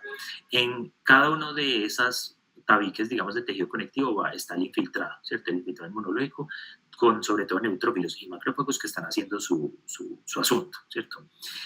Esta fibra que no estaba dañada, o sea, está en un proceso de necrosis coagulativa, entonces por lo tanto está conservada de alguna manera. Mire que acá ya está estallada. ¿Por qué? Por las células inmunológicas. Entonces ya las células inmunológicas lo que hacen es, sobre todo los granulocitos y los neutrófilos sobre todo, lo que van a hacer es acelerar el proceso, o sea, destruir todo, ¿sí? Lo que ya está inviable, ya está muerto. No vamos a dejar que pase más tiempo, pues, y que se degrade en condiciones, digamos, de espontáneas, sino que vamos a acelerar ese proceso, vamos a dañar todo ese tejido, todos esos restos celulares, vamos a degradarlos para que sean más fáciles de fagocitar y para que ese proceso inflamatorio se acelere y amplifique el proceso de regeneración. ¿Listo? Aquí tenemos entonces ya macrófagos, miren acá, macrófagos con hemosiderina que proviene de células fagocitadas, células inmunológicas, de eritrocitos fagocitados también por aumento. Recuerden que el proceso de angiogénesis es un proceso imperfecto de manera inicial que forma capilares y vasos sanguíneos que son permeables, muy permeables, donde pueden haber pequeñas hemorragias, pueden haber infiltración entonces de eritrocitos a nivel del tejido y por lo tanto los macrófagos están ahí para barrer todo eso. Entonces vamos a encontrar bastantes macrófagos con hemosiderina, con el pigmento de hemosiderina en un proceso de curación tisular, ¿listo? Tenemos una gran cantidad, digamos, de vasitos formados, ¿cierto? Y aquí tenemos, miren, un lecho de tejido conectivo laxo, ¿listo? Tejido conectivo laxo inicialmente. Aquí, nuevamente, macrófagos cargados con hemosiderina, ¿cierto?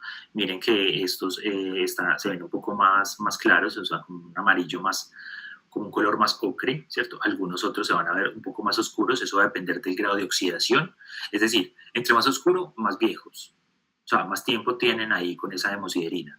Entre más así amarillitos, más nuevos, ¿listo? Porque apenas está empezando el proceso de oxidación. Finalmente vamos a tener aquí un aumento de la capilaridad, ¿cierto?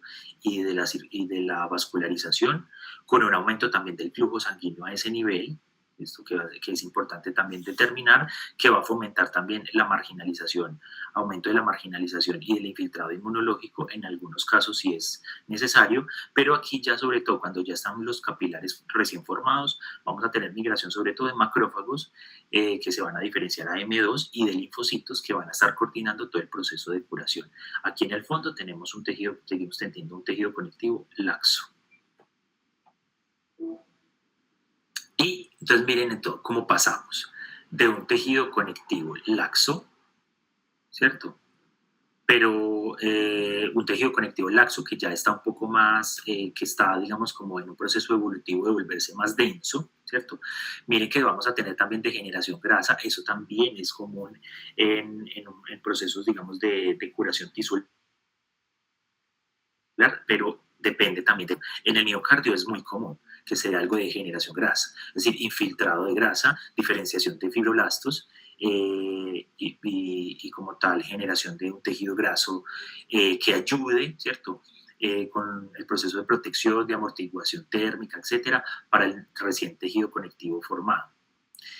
Y aquí ya tenemos el tejido definitivo. Entonces el tejido definitivo, miren acá, miren que acá hay una gran cantidad celular, la mayoría de estos son fibroblastos, acá también los estamos viendo, miren acá fibroblastos, no, esto no macrófago, acá fibroblastos, fibroblasto, listo. Aquí también veíamos muchos fibroblastos, miren aquí fibroblastos. Acá también vemos una gran cantidad de fibroblastos, pero ya aquí, ¿cierto? Cuando esos fibroblastos ya produjeron el colágeno que tenían que producir, las proteínas que tenían que producir, y ya ese colágeno se volvió fibrilar, fuerte, ¿listo? Ya tenemos un tejido conectivo denso, irregular, ¿listo? Asociado a infiltraciones grasas, ¿listo? Y una disminución significativa de la celularidad. Esa disminución significativa de la celularidad da a este tejido una alta resistencia a la isquemia, a la hipoxia y a la lesión mecánica, física, etcétera, y por lo tanto la vascularización, o sea, los vasos que se habían formado por el proceso de angiogénesis se van a degenerar porque este es un tejido metabólicamente muy responsable que no necesita una gran demanda de sangre ni de nutrientes, o sea, él se mantiene en un estado como muy basal. Y esto es lo que llamamos, este tejido rico en colágeno, rico en fibrina, es lo que llamamos fibrosis o proceso de cicatrización, o cicatriz, pues. ¿Listo?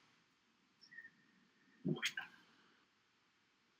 Bueno, no alcanzamos a ver estas otras, por lo menos a terminar necrosis coagulativa. Esta aquí es una necrosis coagulativa que se produce en una glándula, que es la suprarrenal. Es un proceso que se puede dar frecuentemente por algunos procesos de shock, ¿cierto? No sé, no recuerdo si alguno de ustedes ya me hablaron de eso en algún momento, pero sí se puede dar. Por ejemplo, en el shock séptico es especialmente frecuente, ¿cierto? Encontrar de pronto necrosis de la corteza suprarrenal, ¿listo? Que es la encargada de la producción de hormonas esteroideas y de cortisol sobre todo, y ya sabemos pues que el cortisol tiene un papel muy, muy importante en el shock séptico, y esa hiperproducción de cortisol, ¿cierto? Tratando, digamos, de mantener controlado el sistema inmunológico y de afrontar esa situación de estrés, que son esas hormonas que nos habían contado que son hiperglicemiantes, etcétera, va a provocar entonces una hiperfunción, una aumento de la demanda metabólica de la glándula, y como no hay cómo suplirla porque hay vasodilatación generalizada, no hay manera de suministrar más sangre a esa glándula, entonces la glándula empieza a morir, ¿cierto? Y se empiezan a producir en la corteza zonas de necrosis, ¿listo? Miren acá, que sí se ve, digamos, como muy, muy, muy bien. Acá tenemos una necrosis coagulativa y un infarto blanco, miren acá, del vaso. Yo les había dicho que el vaso también era especialmente susceptible a la isquemia porque tiene una circulación muy sencilla de entrada y salida, ¿sí? Entra arteria, sale vena y ya está. Entonces, no tiene manera de hacer anastomosis, no tiene manera de circulación pues doble ni nada de eso. Entonces si se tapa, digamos, algún vaso sanguíneo que suministre sangre a una región importante o grande del vaso como órgano, pues va a producir necrosis coagulativa. Aquí tenemos varios focos, de hecho, este es, digamos, como el más relevante, pero acá tenemos un foco también y otro foco de necrosis coagulativa. Y aquí tenemos la necrosis coagulativa macroscópica del intestino, ¿listo? En el intestino ocurre algo bien especial, ¿cierto? Y es que se va a ver congestivo, es decir, Normalmente los procesos de necrosis a nivel intestinal se dan sobre todo por la obstrucción del flujo de salida, o sea, el flujo venoso. Entonces vamos a tener literal congestión. ¿Listo? Este es el intestino normal, o sea, así se debe ver, digamos, en la normalidad. Y este es todo el intestino necrótico. ¿Listo? Donde vamos a ver entonces que como el intestino tiene circulación dual, perdón, anastomosis, tiene anastomosis porque tiene arterias arqueadas, obstruir, o sea, arterialmente obstruir un intestino es difícil, ¿cierto? Porque tiene por dónde ir, digamos, la irrigación sanguínea hacia otro lugar. Pero, por ejemplo, en el caso de una hernia, por ejemplo, como las venas son muy colapsables, las arterias no tanto, pero las venas sí son muy colapsables, ¿cierto? Si se obstruye ese flujo de salida, ¿cierto?, de la sangre, entonces recuerden, ese flujo de salida con el tiempo va a corresponder con el aumento de la presión de todo el sistema capilar y poscapilar, y por lo tanto va a generar una alteración en el flujo también de entrada, y eso produce la necrosis. Entonces, en este caso particular es una necrosis clásica por alteraciones en el flujo de salida y con congestión venosa. Mírenla acá, donde vemos el órgano entonces de rojo a grisáceo en algunos puntos, ¿cierto? Como lleno de una sangre que está ahí estática y estancada, ¿sí? Y el intestino tiene una distribución, después lo vamos a mirar también en una foto de enterocolitis necrotizante, que es una enfermedad que se da en los neonatos, de cómo se ve el intestino, pero el intestino tiene la siguiente pues, distribución, ¿cierto? Aquí tenemos la mucosa, la muscular de la mucosa, la submucosa, y aquí tenemos las capas musculares.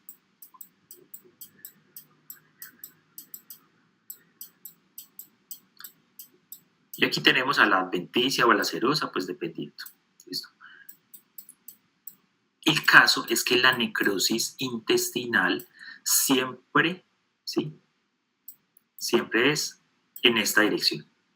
Empieza en la mucosa y termina en la última capa. ¿Listo?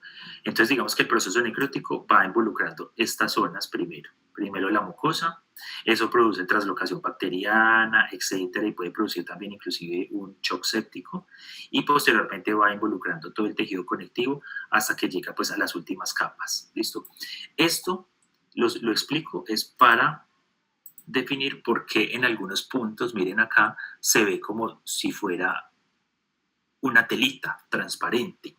¿Listo? Es porque ya hay una degradación importante, ¿cierto?, de todo el componente interno e intraluminal del intestino, y por lo tanto queda una capa pues muy delgada que apenas sí sostiene la arquitectura como tal de lo que es el intestino.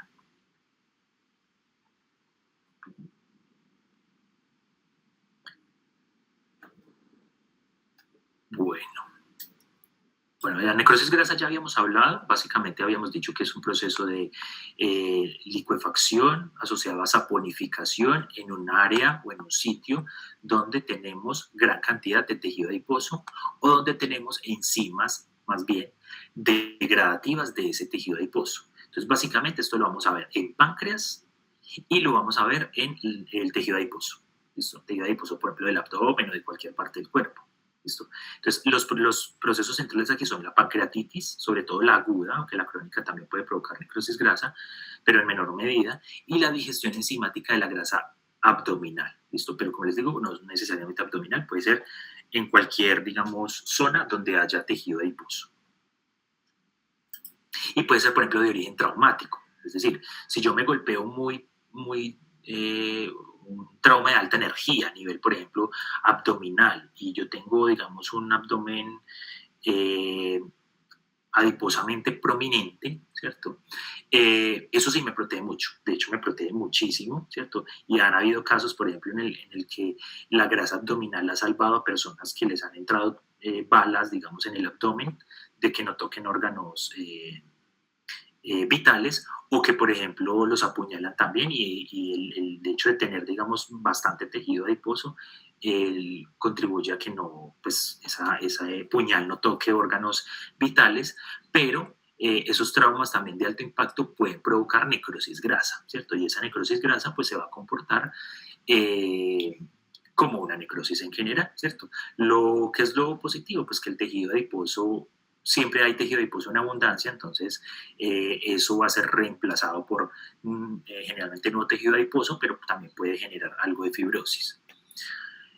Pero miremos el páncreas, digamos que es como nuestro principal protagonista, ¿listo? Entonces ya habíamos visto que esa reacción del calcio, ¿cierto? ¿Del calcio de dónde? Intracelular, por la muerte de las células que se está liberando en medio externo, asociado a la liberación de las lipasas pancreáticas, van a empezar a generar no solamente degradación, sino una reacción de cristalización de las grasas, ¿cierto? De la grasa peripancreática. Y esto va a provocar entonces estas lesiones, ¿cierto? Que corresponden entonces a la necrosis grasa, así macroscópicamente. Acá macroscópicamente también lo vemos en algunos puntos, ¿sí? La necrosis grasa en el páncreas se puede combinar con algo de necrosis también coagulativa, ¿listo? Tenerlo presente, pues porque el páncreas no es solamente grasa, ¿no? El páncreas tiene lipasas, ¿cierto? Pero el páncreas también tiene pues tejido normal, tejido funcional, acinar, ¿listo? Entonces va a compartir, digamos, características de las dos, ¿sí? Pero como el proceso predominante va a ser la necrosis grasa, ¿cierto? Y la necrosis grasa está indicada en la degradación, digamos, la liberación de enzimas proteolíticas, lipolíticas, etcétera, al medio externo. Entonces, esa combinación entre necrosis coagulativa, que es lo que supuestamente se debería producir en un órgano sólido, asociado a la necrosis grasa, esa combinación de las dos me van a dar una especie de necrosis licuefactiva. Es decir, las enzimas degradativas que se liberaron en la necrosis grasa van a generar en la necrosis coagulativa una licuefacción. Eso, por eso habíamos visto aquí licuefacción y saponificación. Son dos procesos, digamos, que se van a dar allí. Entonces, en resumen, ¿qué vamos a tener al final en un páncreas? Necrosis grasa asociada a necrosis licuefactiva también. ¿Listo? Entonces aquí vemos estas gotículas, digamos, de grasa y estos depósitos de grasa a nivel pancreático. Y si ustedes ven, difícil saber que esto es un páncreas, aquí tenemos, porque ya hay una degradación completa y una necrosis de todo el proceso acinar. Tenemos un infiltrado inmunológico pues importante. Aquí otra foto de la necrosis grasa. Todos estos sitios que se ven como más pálidos son los sitios o los focos de necrosis grasa, y los sitios que se ven más oscuros, aquí se veía mejor acá y acá, son los sitios de necrosis coagulativa que se convirtió en licuefactiva por orden de las enzimas. Y esta foto sí es un poco más explicativa de la necrosis grasa. Entonces tenemos grandes depósitos, digamos, de grasa, como si fueran pues adipocitos, pero deformes, ¿listo? Y no los vamos a tener en general así en blanco, sino que van a estar llenos de algo. ¿De qué es ese algo? De el producto, digamos, de la combinación de calcio, lipasa y grasa, ¿cierto? En general, triglicéridos y colesterol, que lo que van a generar es este aspecto que a veces lo llaman como de vidrio mal lustrado, ¿listo? Que es como un aspecto sucio, como moteado y sucio a nivel de la parte citoplasmática de estas células. ¿Listo? Aquí miren que tenemos alteraciones de la circulación, ¿cierto? Un aumento de la circulación o una hiperemia secundaria de este proceso de necrosis de este tejido. Y no tenemos, en esta visión no tenemos ningún tejido funcional, no tenemos acinos, no tenemos islotes, nada de lo que corresponde a un páncreas. Pero esta es la mejor de todas las fotos, porque aquí podemos ver lo mismo, los límites. Entonces tenemos acá el límite, la frontera entre tejido normal, miren, tenemos conductos, ¿listo? Tenemos los acinos pancreáticos, ¿sí? Normal, como se debe ver el tejido. No alcanzo a ver aquí islote, no. Bueno, este parece ser un islote, ¿sí? Sí, no, es un islote.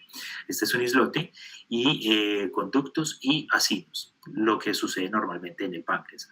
Ahora miren aquí, que también es páncreas, cómo entonces sucede el proceso de saponificación y de degeneración grasa de todo este tejido. Entonces tenemos aquí una combinación de grasa que junto con el calcio va a hacer proceso saponificación quiere decir que se forma como un jabón.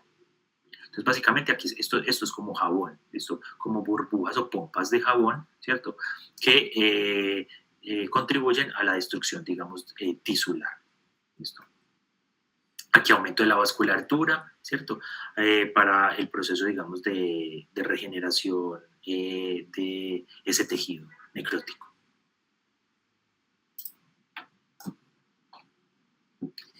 Este es otro, ¿cierto? Pero para mirar la visión de esta necrosis grasa que se combina con la necrosis, como les dije, coagulativa, y me va a dar entonces una licuefacción también de cierto tejido, y aquí se ve más negro. Otras fotos de la necrosis grasa, ¿listo? Con borramiento completo de la arquitectura del tejido también. Y dejémoslo por ahí. Y luego vemos entonces los otros tipos de necrosis. ¿Alguna duda hasta acá, chicos?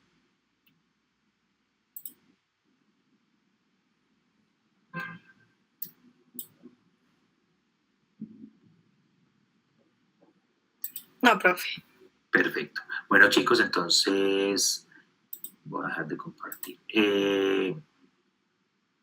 Nos vemos, bueno, este sábado pues no los puedo, este viernes no los puedo acompañar. Entonces, lo ideal es que se puedan integrar también a lo que ya hemos hecho, ¿cierto? De que los monitores van a estar presentándoles un tema el sábado, ¿listo? Ya yo les diré y ellos también se estarán comunicando con su representante para definir entonces pues como la hora. Me imagino yo que va a ser como a la misma hora en la que hemos acostumbrado. Y entonces nos vemos con ustedes ya el lunes para establecer, para terminar, digamos, ya definitivamente el tema de shock y para ya, digamos, que continuar con el nuevo tema que serían neoplasias. Cuéntame, Joan. Profe, yo tengo una pregunta. ¿Ese componente práctico también se evalúa con un parcial o qué? Y en ese caso, ¿cómo sería? Sí, claro que sí. O sea, el primer parcial, todos los parciales de patología tienen un componente teórico y un componente práctico, ¿sí? Y en el componente práctico, pues es que ustedes identifiquen estructuras, ¿cierto? Entonces, básicamente, yo lo estaba haciendo, digamos, ahí en directo en el salón, pero como nuestros proyectores son de una pésima calidad, entonces decidí hacerlos virtuales. Entonces, normalmente lo que hacemos es que ustedes hacen su parcial teórico, ¿cierto? Terminan su parcial teórico y más o menos en el orden de unos 20 minutos, ustedes ese día llevan sus equipos, celular, computador, etcétera, se conectan y entran a un cuestionario que yo les hago donde deben identificar estructuras. Ah, listo, profe, gracias. ¿Listo? Sí, bueno, importante pregunta, aunque creo que yo no les había dicho la dinámica, ¿cierto? Pues estaba esperando el momento, pero pues ya que me preguntan, sí, listo. Entonces, básicamente van a hacer ustedes con sus equipos, entran a un cuestionario, el cuestionario pues tiene un tiempo obviamente limitado pues nada, son selección múltiple, ustedes seleccionan la estructura que se les parece y listo, y les entrega la calificación de una. Bueno, chicos, entonces quedamos así. Cualquier duda igual me están comunicando y nos vemos entonces ya el lunes. ¿Listo? Gracias, profe. Gracias, profe, muy amable. Gracias. Bueno, Gracias. chao.